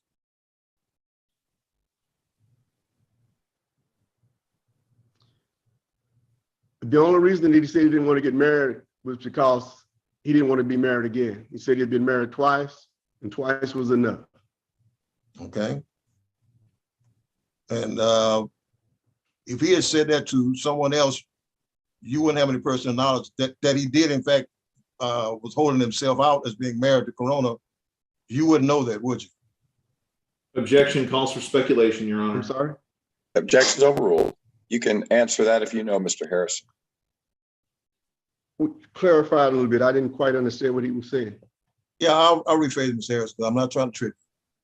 I'm just trying to get an understanding about, do you know whether or not he actually told anyone else that he was married to Corona? Oh, no, I don't. None of the people that I know had said that he had mentioned that he was married. Objection. As a matter of fact. Objection hearsay. Okay, objection sustained.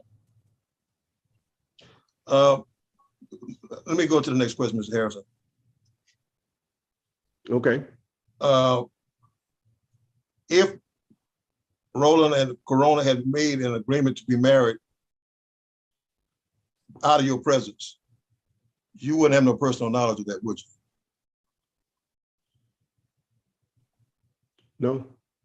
Notwithstanding what he was telling you, he could still have made this agreement, correct?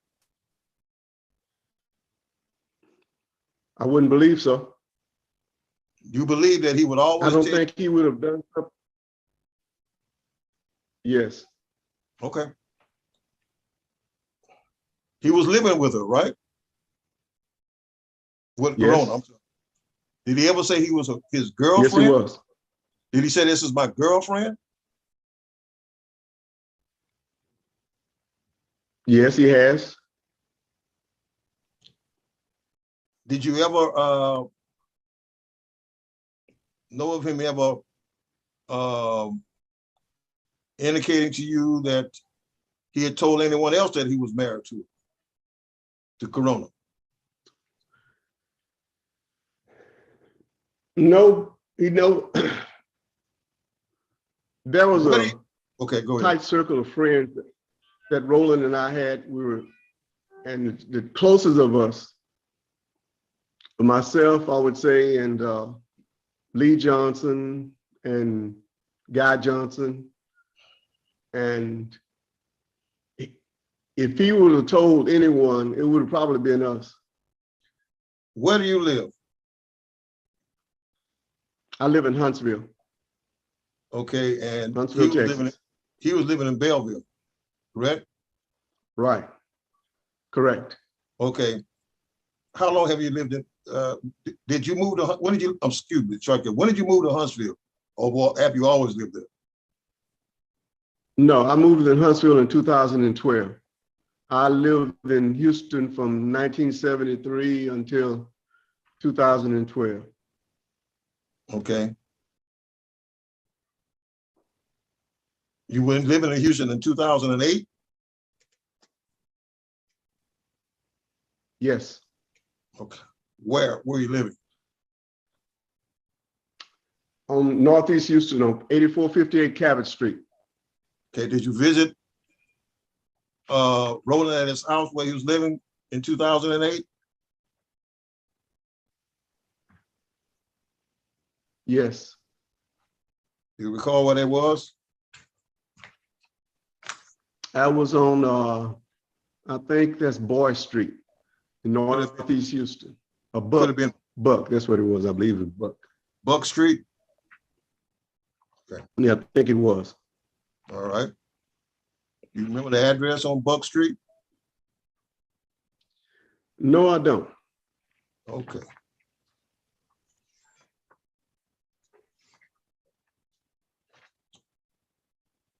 Now,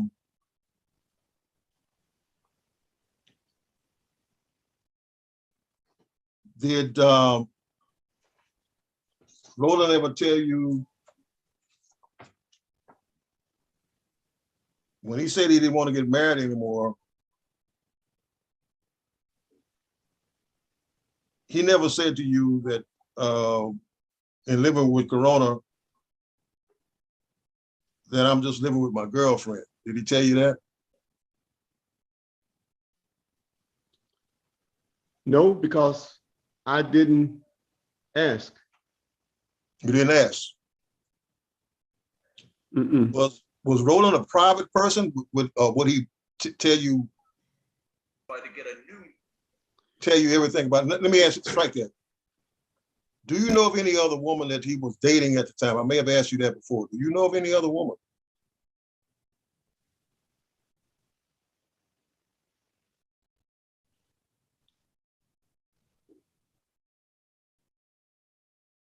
You put me on the spot. Well, you know, I'm not trying to, Mr. Harrison. I just need to know because this. Okay, I will Go say ahead. yes. Okay, who was it? Yes. What's her name?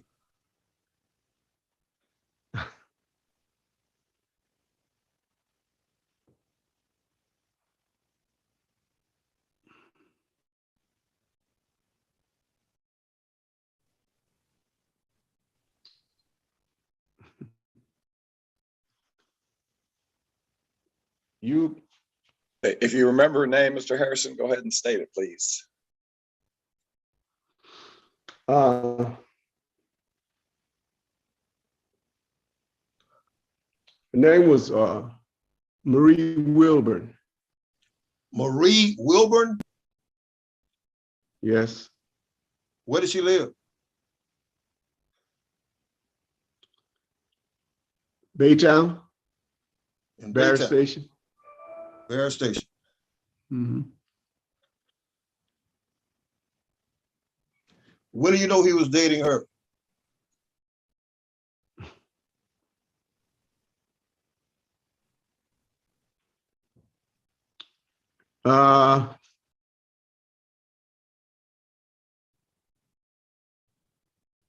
Probably until let's see.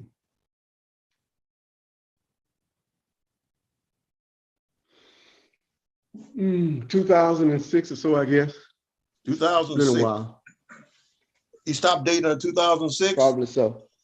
Okay, did he date anybody after 2006? Another woman that you're aware of?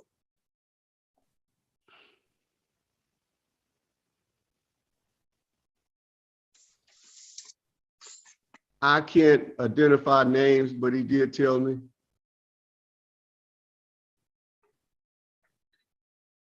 Okay.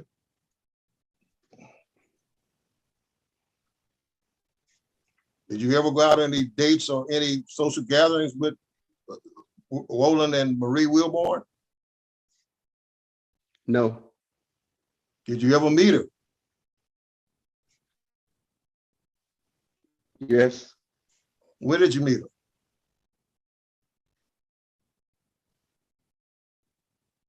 Well, I met her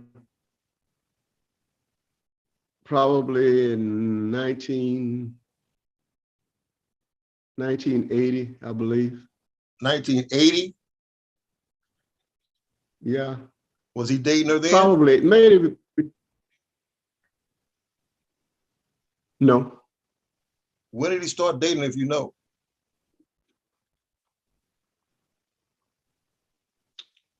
I don't know the exact date, but it came up in conversation.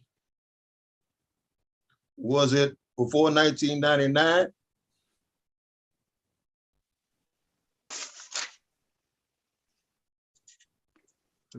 Yes. That he started dating Marie Wilborn? Let's see, was it 1999? That sounds somewhere in the same frame, in the time frame. Okay. Now,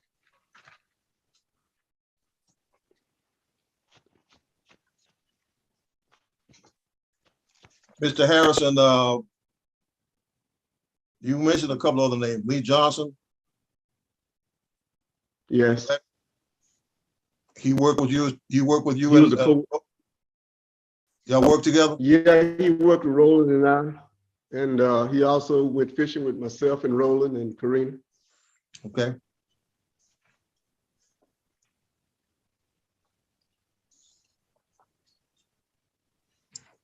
Let me ask you,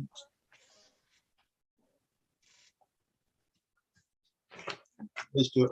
Harrison, do you know a Richard Harris? Richard Harris? Yeah.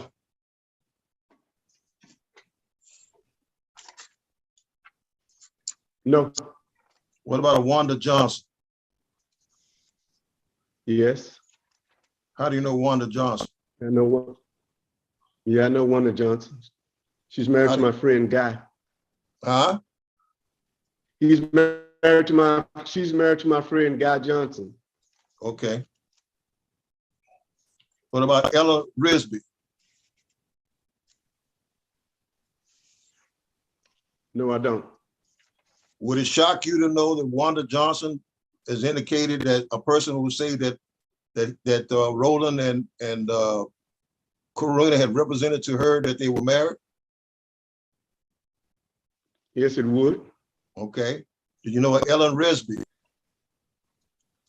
No, I don't. What about Loretta Libby? No, I don't. What about a Carrion Bennett?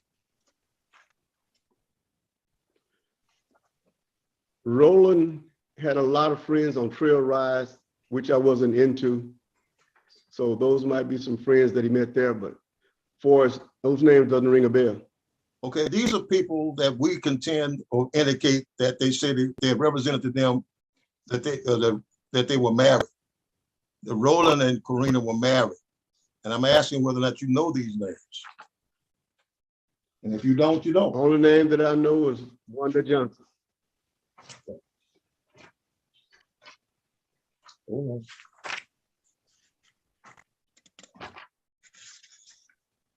Okay, just a minute.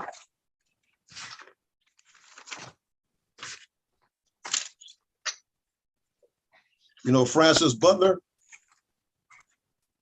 Yes, that's Karina's sister. Okay, what about Charlene Butler? No, I don't. What about Keisha Carter? I don't know those people. I don't know her either. Do you know of any of the treating physicians for Roland prior to his death? No, you told me about these physicians that he was going to when he had his stents put in and when he had his bypass and we was burnt, but I never did ask their names, inquire about their names. Did you ever talk to Karina about his medical problems? Because he had a lot of medical problems, didn't he? Yeah, we talked. Matter of fact, we were trying to get him to stop smoking. Okay. Do you know who was taking him to the doctor? Since y'all I talked would to assume it was Karina. Karina was taken to the doctor? I believe so. Did he ever tell you that Courtney, his daughter, ever took him to the doctor?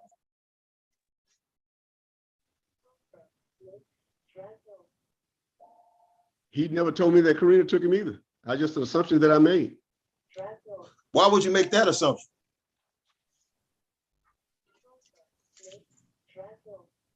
Well, since he was in Belleville and Courtney was in Houston, I would say that if he went to the doctor, if he couldn't take himself, it would be Karina.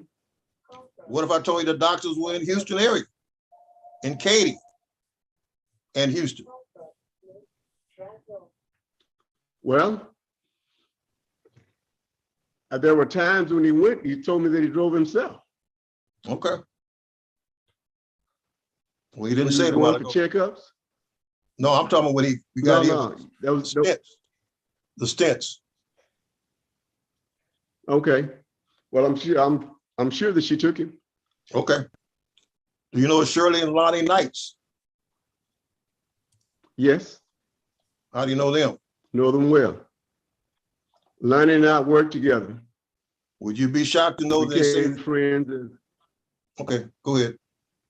Go ahead. I'm sorry, Mr. Harrison. I said, okay, yeah, we worked together and we became friends. Would you be shocked to know that Shirley and Lonnie Knights on a list that indicated that Roland and Corona had represented to them that they were married and living together? Would that shock you? It would shock me if Roland had told them that they were married and didn't tell me. Yeah, it would be shocking. Okay. Well, they're on the list that indicate that they were married and living together. Do you know Paul and Willie Hendricks? Oh, yes, yeah. How do you know them? Willie was a young man that started to work at Phillips towards the later end of our careers, and we got to know him. But I don't know his wife, but I know Willie. He's also on this list, Mr. Harrison, indicating that Roland and Corona had represented them that they were husband and wife living together and had told them as such. Do you know Marcus Calhoun? No, I don't. What about Selena Fleming?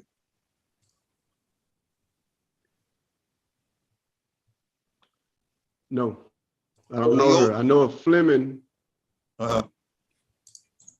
I know of Fleming, but that's not the person that I know. What about Leether Kimball? No, I don't. What about Susan J. McDonald? No, Nathaniel Kimball? no, Carolina Solomon? no, I don't. Paulette Jackson?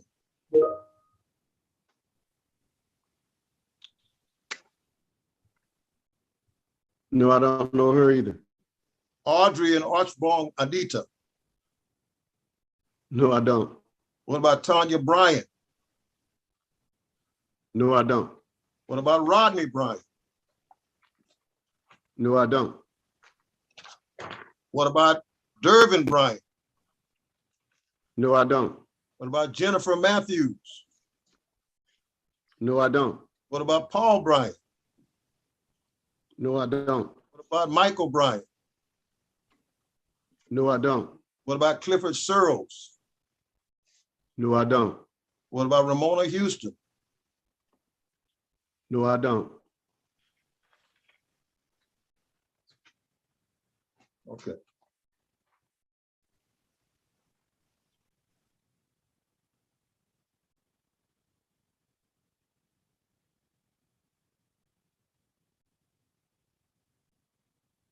I'll pass the witness. Morris?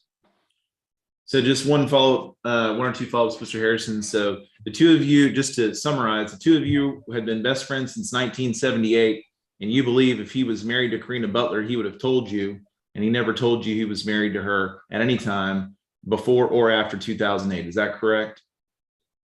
That is correct. And you have no reason as you sit I here believe today. Okay, go ahead. I'm sorry, I interrupted you. No, I don't. As I was saying, I don't believe that Roland would have told anyone other than myself or Guy Johnson that he was married, Nate. That's just what I believe, and especially me. We were that good friends. And Okay. And you don't know what he told that whole laundry list of people that Mr. Bose listed out to you, but you know Wanda Johnson. In fact, she's actually going to testify next. Is that your understanding? yes, I know Wanda real well. Okay. Mhm. So you're Well, telling Judge Leedy today, as you sit here, that you don't believe that Mr. Lytle was common law married to Karina Butler. Is that your testimony? that's what I'm saying. That he never indicated to me any time that he had any desire to get married to Karina or anyone else. Okay. Pass the witness, Your Honor. Mr. Bose. Okay, well, Wanda Johnson is here today, correct? She is. She's Yes. coming up next. No, I was asking Mr. Harrison, Mr. Morris. Yeah, I'm aware that she's there. Okay. So she will be able to testify and indicate what she did or did not tell Corona Butler, correct? Is that correct? Mr. Harrison? Can you hear me? I'm sorry. I'm sorry. I said she will be I able to can testify. now. Okay, she will be able to testify as to what she did or did not tell what Roland and Corona told him about whether or not they were married or not. Yeah. Okay.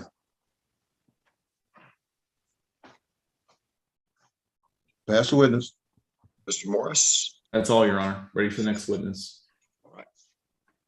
So let's see if we can get Miss Johnson out of the waiting room. I tell you what, may Mr. Harrison be excused? May Mr. Harrison be excused? Oh, yes, Your Honor.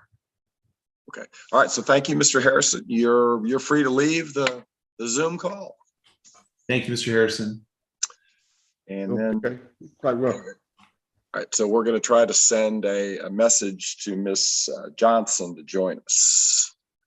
Let's see if I can get her.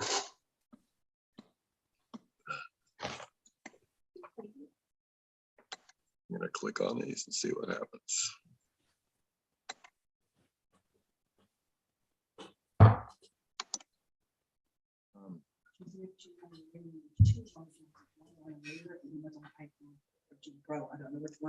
Well, I'm clicking on both of them and nothing's happening.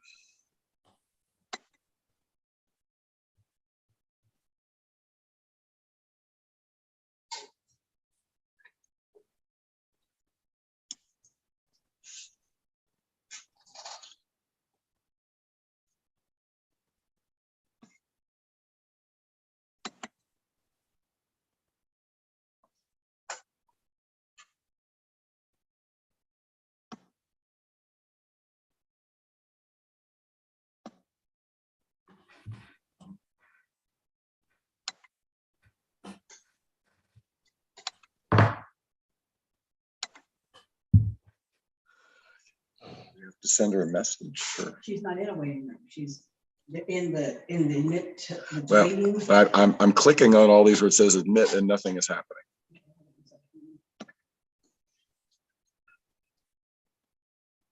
Now I don't see. Waiting.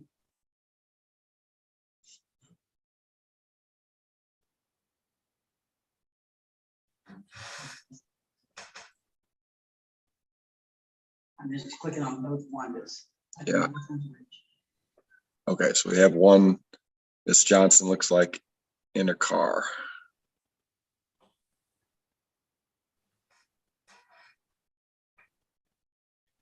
All right, so Miss Johnson, if we can get you to unmute. Hello? All right, good. And Miss Johnson, you were previously sworn in, weren't you? It's not. Weird. Hello? Hello, Ms. Johnson. I can hear you. You were Is previously, this on the AirPod?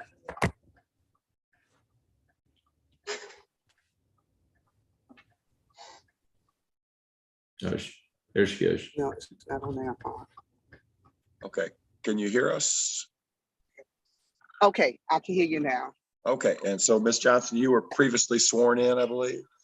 Yes, I was. Okay, all right, so Mr. Morris, you may proceed. All right.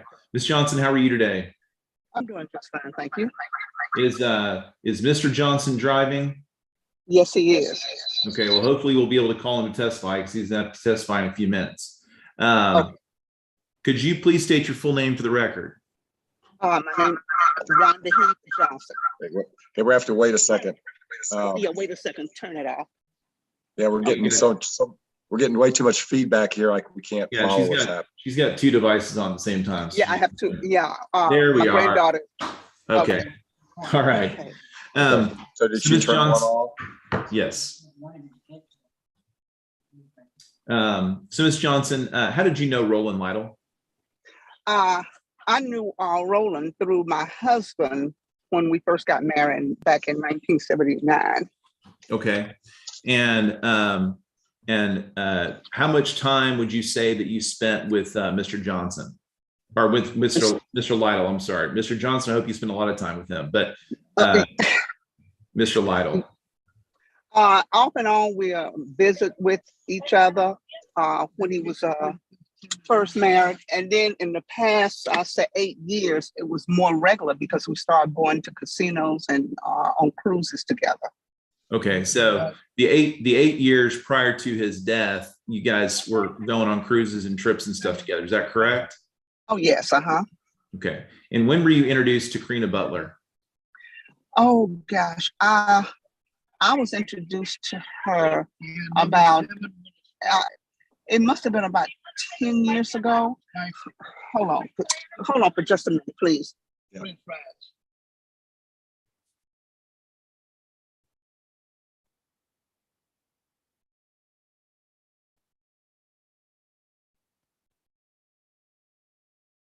Okay, I'm sorry.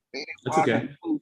So I'm sorry, you were saying you were introduced to her and about when? It must have been about 10 years ago, right before we started going together. Because my husband knew her a little bit longer than me. And Okay. we had gone somewhere and she had come along with us. Okay. And so at any of those times when y'all were all together, did Mr. Lytle ever refer to her as his wife? No, he's never referred to her as his wife. He just introduced her as Butler. Okay. Karina Butler.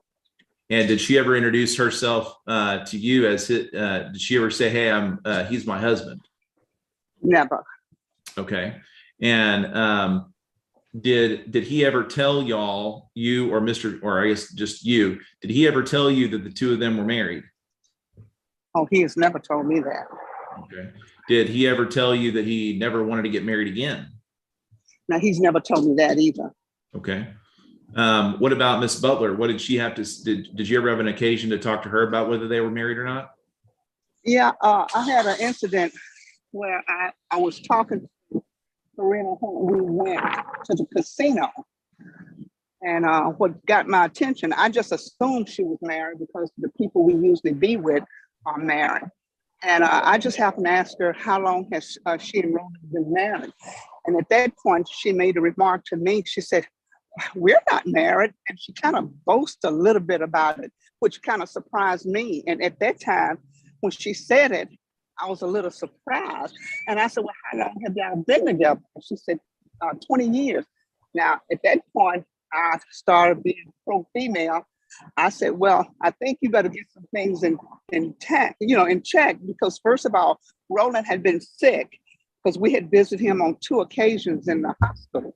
So I just pretty much told her, why don't you, check and find out, make sure you have everything in place, especially since you're not married. And at that point, I just kind of let it go, but it stayed on my mind for a while, knowing that she had been with him for such a long time and not married. And she's the one that called it to my attention. So I was trying to let her know, get all your ducks in a row. But at that time, she told me when I said something about, he has a daughter, and she did say, well, Courtney and I get along just fine. And my response to her was, when everybody's alive, everybody gets along just fine. The problem doesn't exist unless someone passes. So we had a very serious conversation about that because I was a little concerned for her being in that situation. Okay. And when did that conversation occur? What year was that? That year had to be around 2018, because I had a function in 2018 in December. So it was before that because we started going to casinos. Okay. So Miss Butler affirmatively told you in 2018 that she and Mr. Lytle were not married. Oh, she made it clear that they weren't. Okay. And I think that she has listed you on her list of witnesses as someone who's going to testify that she and Mr. Lytle held out to you that they were married. Did that ever happen? That has never happened. And I haven't spoken to Karina since 2020. And just to clear it up, since this question will inevitably be asked, you don't live in Belleville. You don't know much. Did you know many of their friends in Belleville? Well, I thought most of their friends were mostly in Houston, even though he lived out in Belleville. Just like with us, we have a place in Point Blank, and the people probably don't really know me in Point Blank, except from the community, maybe a couple of people. So I'm just assuming that most of the people that he knew or knew him were from the Harris County area. Okay. So as you sit here today, or you stand here today outside Popeyes, you do not believe that you have no reason to believe that Mr. Lytle and Mrs. Butler were ever common law married. I don't believe they were common law married because I'm under the impression that they have to say something about being a wife because my sister is in the same situation. And in fact, not only were they not common law married, but Miss Butler was very clear with you that she was not married to Mr. Lytle and had no intention of getting married to Mr. Lytle. Is that correct? Well, whether she had any intention, I don't know, but I was just trying to straighten it up so she could have all her stuff together because I knew he was sick. And I said, hey, you need to just take care of your business. And she told me she would do it. But from that point on, the only thing she had told me after that was, oh, I talked to him, and that was it. Okay. And if anything materialized, I don't know. And the allegation that Miss Butler has made in her affidavit is that she and Mr. Lytle agreed to be married in 2008, but the conversation that you had with her is in 2018. Is that correct? That's correct. So it was much later than 2008. This was 2018. Okay. I have no further questions. This witness, Your Honor. Mr. Bowles. Thank you, Your Honor. Good afternoon, Ms. Johnson. How you doing? Good afternoon. How are you? All right. Ms. Johnson, is your phone number 832-489-7198? It is. Okay. I just want to make sure you're the same Wanda Johnson. One of the same. Do you have any idea why she would put you down as a person that you represented, that they were married, Ms. Johnson? She put me down saying that she is married. I'm a little. Yeah, well, I'm trying to figure. I'm just trying to understand. She put you down as a person that she represented to them that they were married and living together. And I knew they were living together but not married. Living together but not married. Okay. Could they have? Okay. Was that the only discussion you had with her, Ms. Johnson, about her being possibly married to Roland? That was the only conversation. Okay. Where did this conversation occur? You said where? At a casino? The conversation, actually, we were on our way. In fact, we were driving to Delta Downs, which is in Benton, Louisiana. Yes, ma'am. And we stopped at a little Stop and Shop before going to casino because Roland wanted to get some cigars. And when he got out of the car, and took a little while, I just started talking. I said, girl, how long have you been married to Roland? And she's the one that called it to my attention because I wouldn't have known at that point. I just assumed that they were married. And she said to me, Wanda, Roland, I'm not married. And that's when it caught my attention and so vividly because as a woman, I didn't want her to be stuck out there with nothing. So I held a conversation with her about it. And I said, well, you need to check on that and see what's going on because I thought y'all were married. And she said, oh, well, I talked to him because I told her you'll be out in the cold. And she told me she would talk to him because I did indicate to her that he has a daughter. And I said he has one daughter. And he keeps her picture on his, right by his stern collar. He have a picture of Courtney all the time. Because when we were with them, he had it sitting on the collar. So I told her, I said, well, he got that daughter. And she said, oh, but Wanda, Courtney and I get along just fine. And I made a remark and said, everybody's living. When everybody's living, everybody gets along. I said, the problem that will exist is when somebody passes, because I was in that situation when my mother passed. And so it kind of hit me.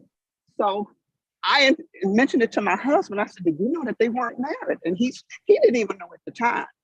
And that's when I told her to go on and get her stuff together because it would be a problem later on. So as a friend, I was trying to let her know, hey, get your stuff together, get your stuff together. But that was the only time that we actually talked about it because I just happened to ask her how long they've been married. Okay. Do you know Reverend Fred Thomas? No. Or the church? You ever been to church with him before? With Roland and Corona before he died? Did you ever go to church with him in Hempstead? Oh, no, never have. Never did? Uh-uh. Okay. They were living together. Oh, yes. Correct? Yes. And out of your presence, notwithstanding what you're telling me now, Ms. Johnson, they could have made an agreement to be married between themselves, right? Anything is possible. Well, I'm saying they could have out of your presence. Out of my presence, yes. Out of my presence, of course. And notwithstanding what you just told me about her, what she said to you, she could have represented to others that she was married that you are not aware of, correct? Oh, correct. Yes. I had a laundry list of people, Miss Johnson, and I went through it. You know Mr. Harrison, right? No, Mr. Harrison. Okay. Only through my husband. Only through your husband. Yeah, that's how I met Mr. Harrison. Mm-hmm. Okay. Do y'all know a lot of the same people? Pretty much. Okay. I'm going to ask you this because I have to, because your testimony is that even she has you on this list, and you tell me you don't know why. I got to ask you, do you know Richard Harris? I know Richard Harrison. No, not Harrison, Harris, Richard Harris. Oh, I don't know a Richard Harris. I know a Richard Harrison. No, Richard Harris. Do you know a Ellen Risby? No. What about a Loretta Living? No. Kelvin Bennett? No. Do you know Miss Butler's sisters, Frances Butler? No. You know Charlene Butler? I don't know. What about Keisha Carter? I cannot place that name at all. All I remember when I was with Karina one time, they had given something and it was some young lady there, but I can't remember her name. It was only one person. And the names that you're giving me, I don't know any of those names. You don't know any of these people? Mm-mm. Okay. Hold on just a minute. Because I had to ask Mr. Harris the same thing, and pardon me. Mm-hmm. Won't take me Oh, too no much. problem. There's a few more names of people, though, make sure, because the names I'm giving you are people who have indicated that Miss Butler indicates that they represented to them that they were married, living together and holding themselves out being married. And she has your name down which you said you don't know why, and I have to take your word if you said it. But hold on just a minute, Mr. Johnson. Get myself all mixed up. Okay. Do you know Dolores and John Baker? No, I don't know them. What about Shirley and Lonnie Knights? Don't know them. You know him? I don't know them. Oh, I'm sorry. Paul and Willie Hendricks? Don't know them. Do you know any of Roland's treating physicians before he died? Any of his folks? Treating physicians, doctors? No, I don't. Okay. Don't know them either. Did you know Honora and Nelson Kimball? Don't know them. Marcus Calhoun? Have no idea. Selena Fleming? Don't know Leotha Kimball? them. Don't know them. Susan J. McDonald? Nope. Nathaniel Kimball? No. Carolita Solomon? No. Paulette Jackson? No. Audrey and Archibong Anita? No. Tanya Bryant? No. Rodney Bryant? No. Keisha, I said Keisha Carter. Okay, that's the name. Is the name you didn't understand? I'm Did you sorry. understand? Keisha Carter, did I say that name before? I don't know Keisha Carter. Okay, all right. These are people we contend that they will held themselves out to, Ms. Johnson. Save for yourself when you said you did not. We do not have your husband's name on this list, okay? That you gave to me. So I'm just, this is the list that you gave me that would say that. Now, under the affidavit. Now, did you visit their home much out in Belleville? No, in fact, I've never visited their home in Belleville. You never visited their home in Belleville?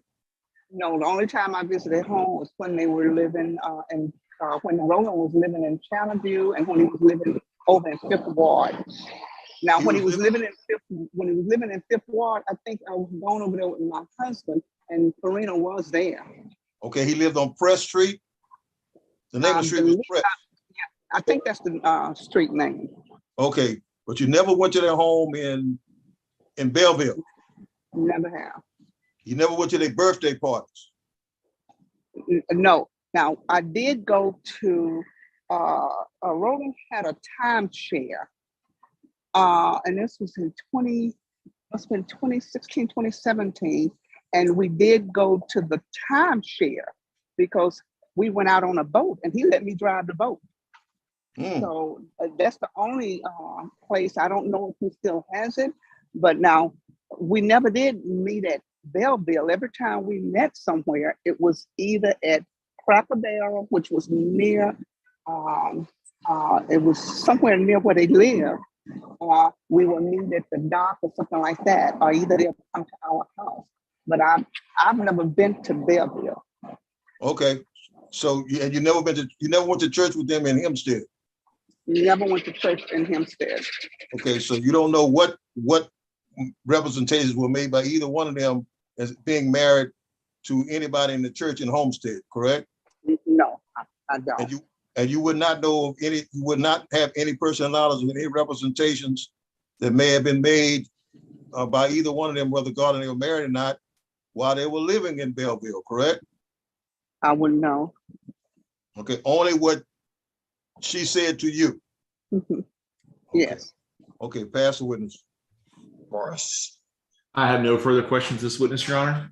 All right. And how long do you anticipate Mr. Johnson would take? Just wonder if we need to take a short break before we finish it up, or should we finish it up right now? Let's finish it now if we can, please. Yeah, that's fine. Okay, let me get him. Okay. Okay.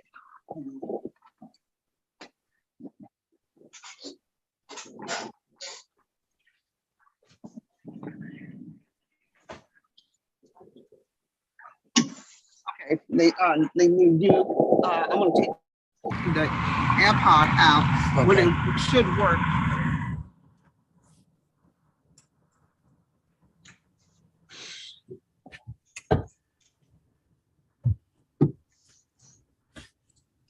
Okay, Taylor, how do I need to take it off of my AirPods? So we can hear what you say that now. Okay, I can get it out of ear, unless you want to put on my ear. No. See it. Mr. Johnson, how are you? Can you hear? Okay. Taylor, you want to go in with me and get some of these? Can you hear me? Yes, sir, I can. Can you hear me? Can you hear them? No.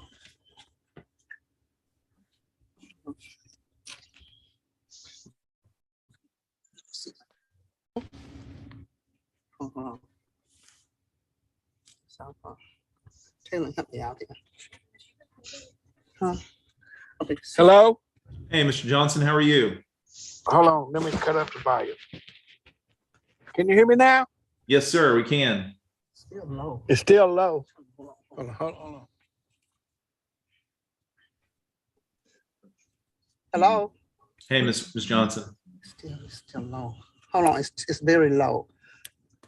I don't know why it's so low.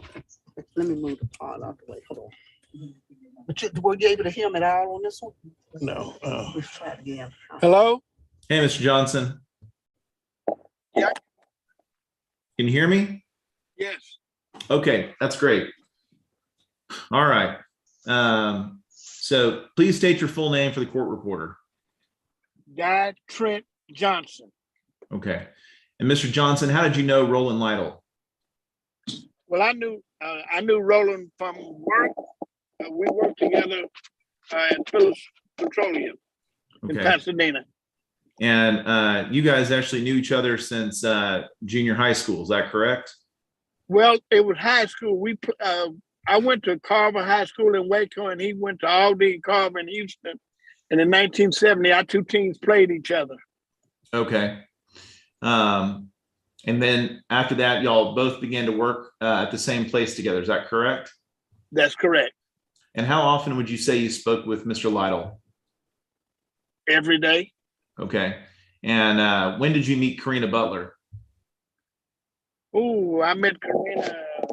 It was after I had left Phillips. I left Phillips in '89. So I met Karina, I think it was in 2000. I'm not sure what year. It was in the 2000s. Okay. And how would you could you describe your first meeting with Karina? My first meeting with Karina was at a trail ride. I had met Karina. Roland invited me and one of my other coworkers to a trail ride up in Belleville. And when we got there, he had introduced me to Karina at a trail ride in Belleville, Texas. Okay.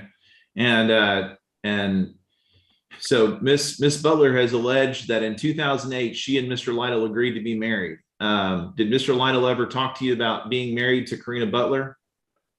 Not no time at all, had he ever. Okay. Did you ever talk to him about whether or not he was married to Karina? No, I didn't. Did he ever introduce Karina as his wife? No, sir. Did Karina ever introduce Mr. Lytle as her husband? No, sir. As we sit here. Objection calls for speculation. He leave it open-ended, Your Honor. He just like to ask everyone. He rephrased it and indicated just ask to him. No objections overruled. All right, thank you, Your Honor. Okay, so neither of them ever represented to you that they were married. Is that correct? That's correct.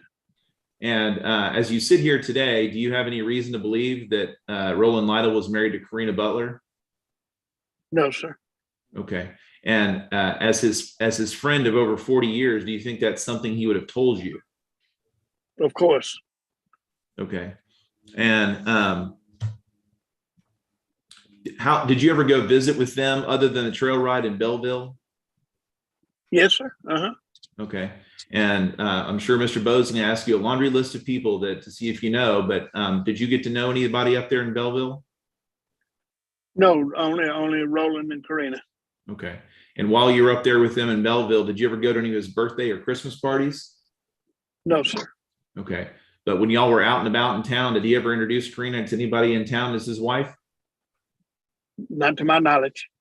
Did he ever tell anybody that, or did she ever, did you ever hear her say, this is Roland Lytle, he's my husband? No, man. No, sir. Okay. you mentioned yesterday, what did Mr. Lytle call Karina? He called her butler. Okay. And did Mr.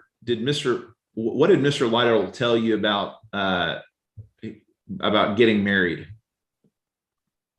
Well, first off, I didn't know he was married prior to courting his mom. And he told me, hey man, look at marriage ain't a part of my plan.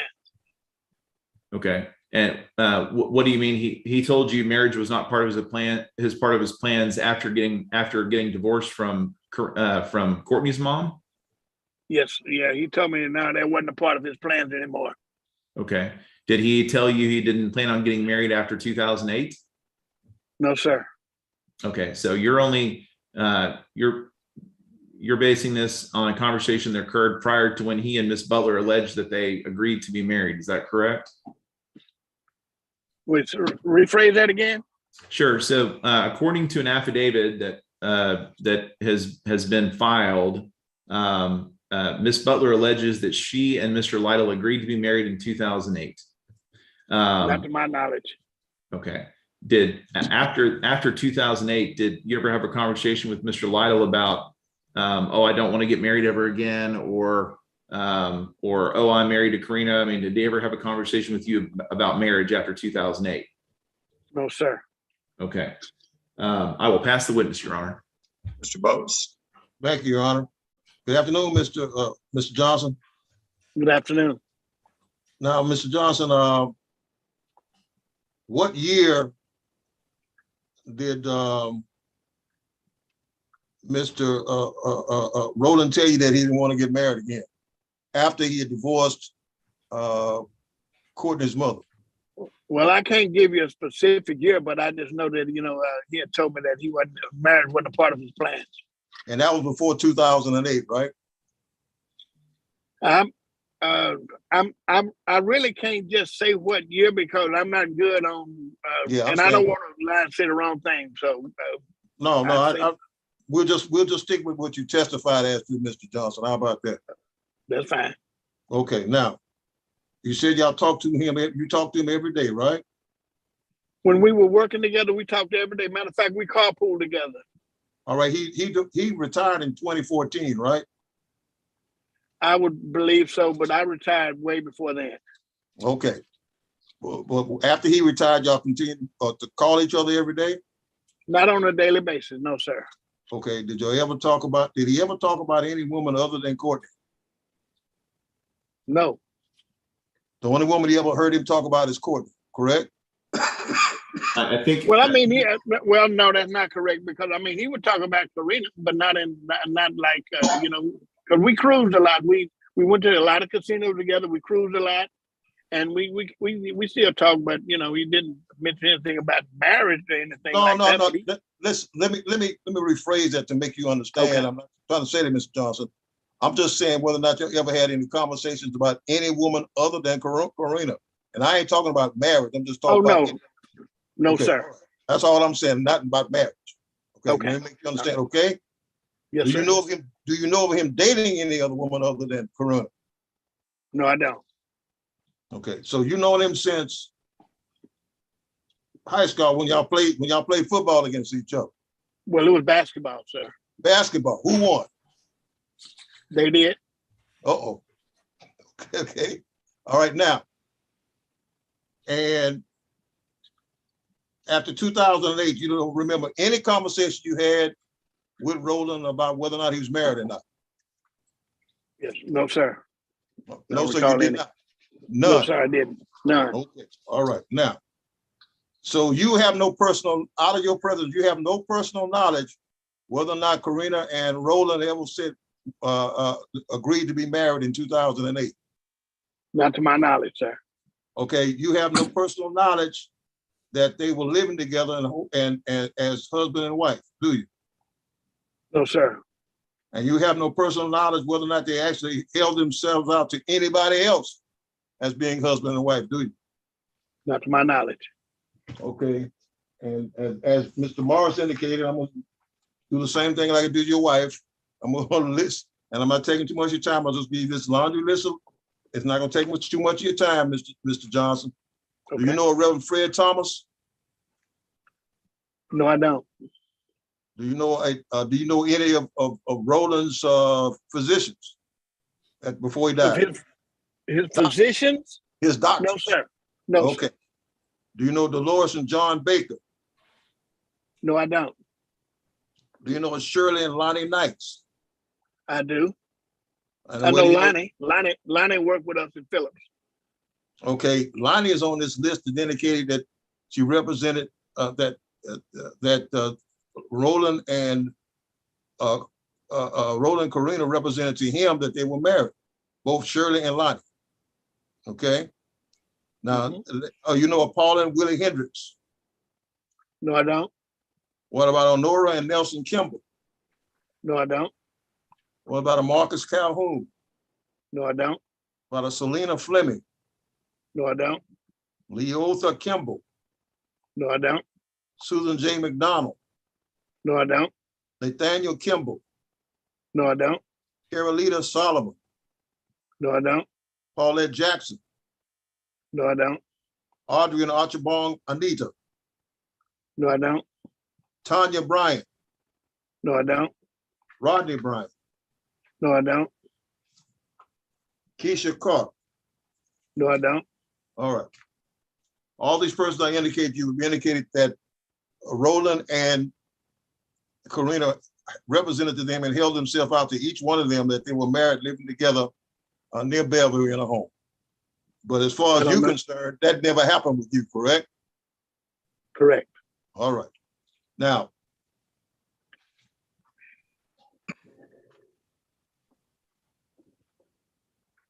your wife indicated y'all went on a lot of different trips together, fishing. I fished with Roland once. Would Corona come with you at the time? No, she didn't. Did you ever speak to Corona about anything having to do with marriage? No, sir. Okay, you said you actually went to the home in Belleville, right? I did. Did you ever go to any birthday parties?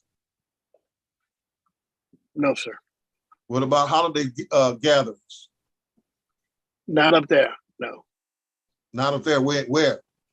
In Belleville. In Belleville, but you didn't go to any in Belleville. No, I didn't go to any in Belleville. Did you ever go to church with them in Hempstead? No, I didn't. No, I didn't.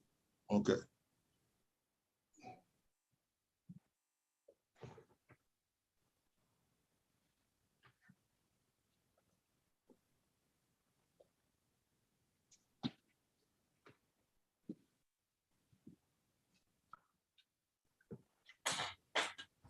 Well, let me make sure I understand it. You said that Roland told you that he didn't want to get married again because he had already been married before. Is that what he told you?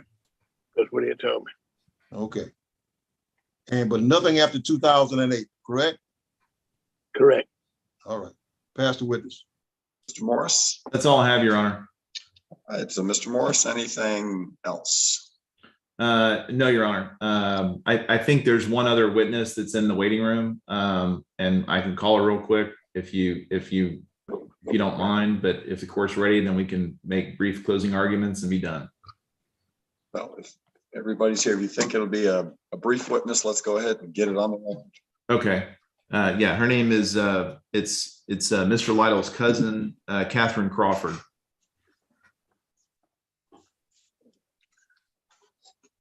I'll find her. She's not on the back of my cookie. Your Honor, may I interject, Your Honor? Yes. Okay, I don't know where Catherine Crawford has been, whether or not she was aware the rule had been invoked, so I have no idea where she was at the time. And I remember, Judge, the record would reflect that I thought that Courtney was speaking to someone. And I still have a concern that she was speaking to someone at the time she was testifying. And I don't know whether that was Catherine Crawford or not. Yeah, Mr. Bose, that's ridiculous. Miss Crawford was actually. Can I finish? No, you can't. You can't finish. Let's call this. Wait. We're going to hear from Ms. Crawford and Mr. Bose. If you want to ask her where she's been, you can ask her those questions. Thank you, Your Honor. I would appreciate, Judge, that I would be allowed the chance to finish my thoughts before he interrupts. I respected him, Judge. He continually tries to disrespect me. It's not disrespect. It's just trying Yes, to it get is. shortcut in the process. No, you ain't, Uh, you're not the Miss- judge. Ms. None- Crawford, None of this is on the record now, so we're gonna start off with, are you Catherine Crawford? All right, Judge. Can you hear us, Ms. Crawford? she's connecting to her audio, Your Honor.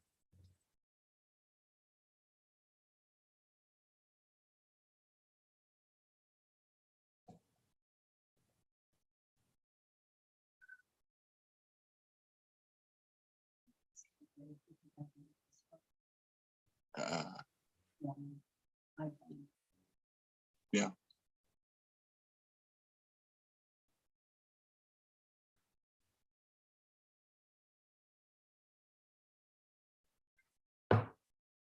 News Carolyn Watson.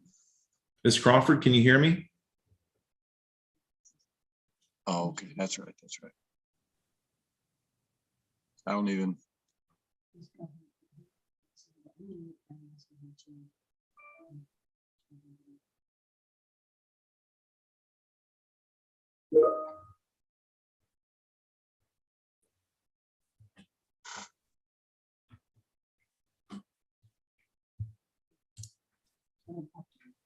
Carolyn Crawford, Catherine Crawford, Catherine.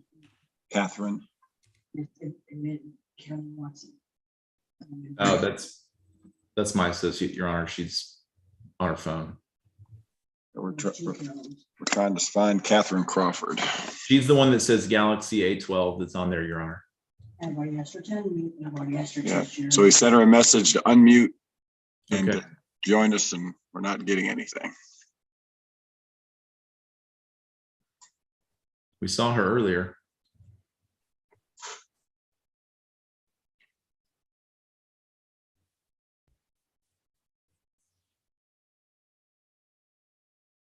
Okay, well, we sent her messages. Why don't we start off, let's go on the record. So Mr. Morris, go ahead and sum up. And if we get Ms. Crawford, you can talk to her. Okay, that's perfect. Your Honor, so there's been a lot of discussion today about, oh, you filed this and you didn't file that. We filed an answer. We have filed a motion in limine. A motion in limine is a proceeding that is equivalent to a plea to the jurisdiction in district court that is commonly filed in probate cases when people who intervene or attempt to interject in a probate proceeding don't belong there. A lot has been made about the fact that it's ridiculous that I would file a motion in limine on a declaratory judgment, but you're entitled to do that, as I don't believe she has standing to file any pleading in this case.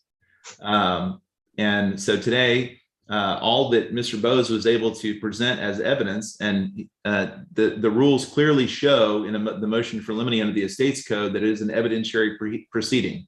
It is not a summary judgment. It's not anything. It is literally a hearing to determine standing, that we are entitled to present evidence, whether documentary or otherwise. And in fact, the burden of proof is on the person trying to establish standing, which would be Ms. Butler, and not on Ms. Lytle. And all that has been, I object to it as evidence at all, but we have an affidavit that he attached and a list of people that he's claiming are going to testify. Well, one of those people did testify today, and that person had no evidence whatsoever that was helpful to Ms. Butler's case. In fact, quite the opposite. She testified that in 2018, 10 years after they allegedly agreed to be married, that Ms. Butler affirmatively told her that they were not married. In addition, two of his best friends that he's known for over 40 years have testified that one, he said he never wanted to be married again. Two, that he was the kind of person that would have let them know if he had been married. And three, that he never affirmatively stated to them ever. And in fact, Mr. Harrison, he said he wasn't married after 2008 when allegedly they were married. The other problem with the affidavit that has been submitted is it just says 2008. Every other common law marriage case that I've ever had, there's a defined date, August 6th, May 25th, at least the last two cases I've been involved in. They're just saying generally we agreed over the course of 2008. Ms. Butler didn't even show up for the hearing today to be able to testify or defend herself in any way, shape, or form. And this case has gone on long enough. Ms. Butler keeps filing pleading after pleading after pleading. But one, the house that she lives in is not community property. It's never going to be community property. There's no chance it's community property because it was acquired prior to even the date of their alleged marriage, which I don't think exists. And all of the property that's contained within the house was acquired via descent and distribution from either Mr. Lyle's grandmother or other family members. There may have been some items that they jointly purchased together, and that has to be sorted out. But her continuing to live in a house that rightfully belongs to Mr. Lyle's daughter is unnecessary. She is a stranger to this proceeding, has no business. Every witness that's testified today, despite the fact that they don't know these people in Hempstead, and again, we don't know what they're going to say. Not any of them were brought to testify today. And the only person that was on her list that was here to testify today testified that Ms. Butler said they weren't married. And so again, I don't think that Ms. Butler has standing, affirmatively does not have standing to proceed in any cause of action in this probate proceeding. And the court should sign the order granting the motion in limine and striking her pleadings as a person who does not have standing to proceed. Over and above that, a lot has been made about what was and wasn't filed. Everything that was filed has responded to all of the pleadings that are on file. Mr. Bose has had notice since at least April 8th when we filed our reply to response to clarify the fact that this did in fact cover all documents, any pleading filed in a probate case, not just the will contest. And frankly, this has just gone on long enough. We had the will probated, everything was fine. He files a contest, then dismisses it. The dismissal was, normal non-suit was just a page or so. This was a lengthy thing. We had a hearing set before on February 11th that had I known that he was not going, that he was only dismissing that, I would have proceeded with that hearing because I would have had a motion in limine on file that covers any pleading that was filed. And so under the estates code, I have done what I need to do. Under the estates code, Ms. Butler has not done what she needs to do, which she has the burden of proof here to prove standing. She has not done that.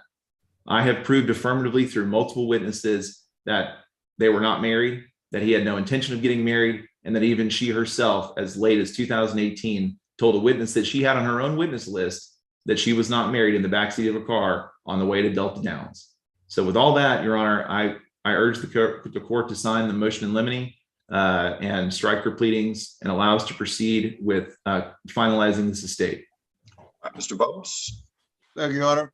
First of all, Judge, Mr. Morris just admitted that if he had to do it again, he would file something doing a motion to dismiss, which would clearly indicate specifically both. I object. That is not what I said. Your Honor. I tell you what, wait, just let me rule on the objection.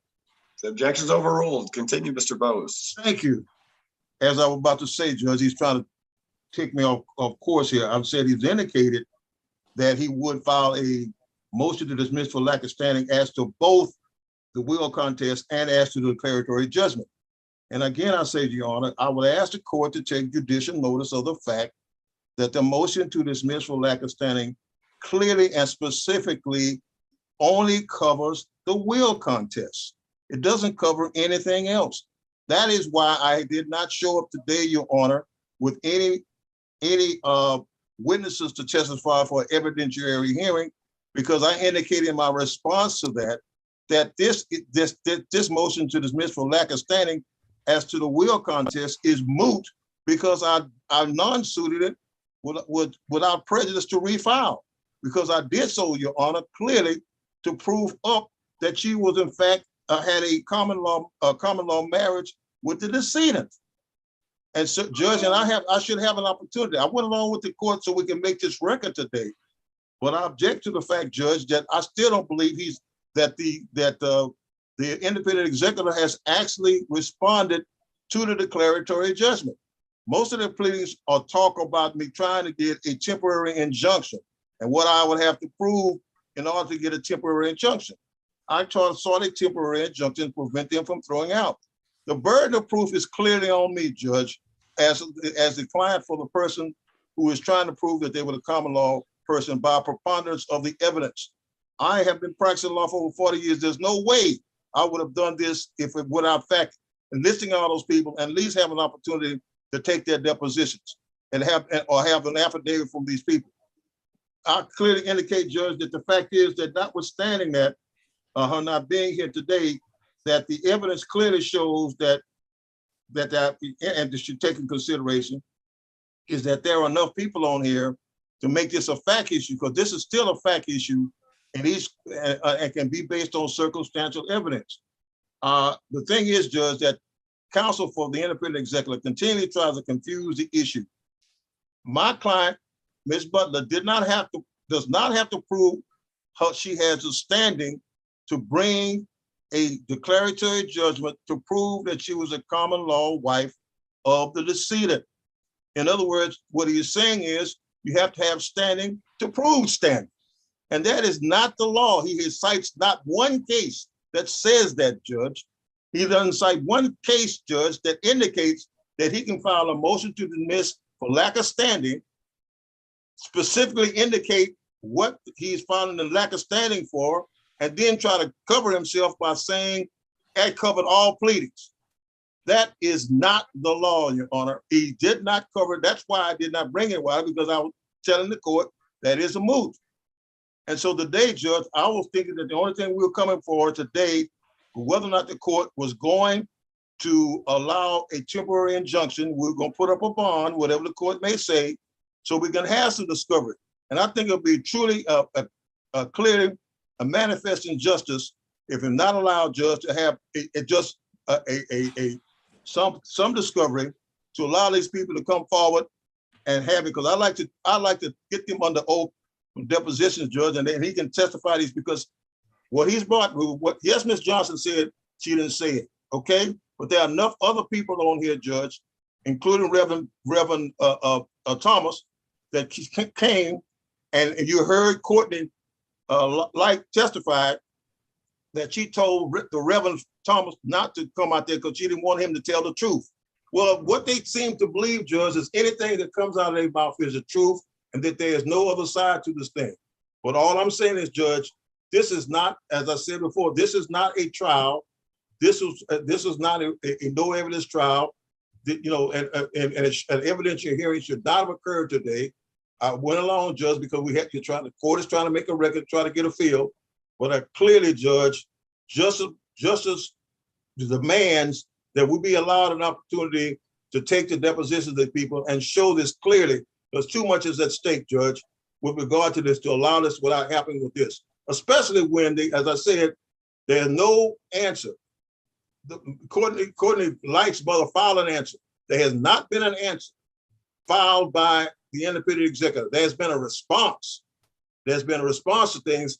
But again, Judge, I say take judicial notice of the fact that there is the motion to dismiss for lack of standing is specifically geared toward the will contest, which in fact has been non-suited prior to this hearing today. And for that standpoint, I would ask the court to deny the motion to dismiss for lack of standing and allow us to put in a docket control order, allow some discovery, and allow this thing to come forward, Judge, on a trial. We're prepared to go to trial, Judge, after a short period of testimony, of discovery with regard to this, Judge, because I've said another thing this court needs to know is that Miss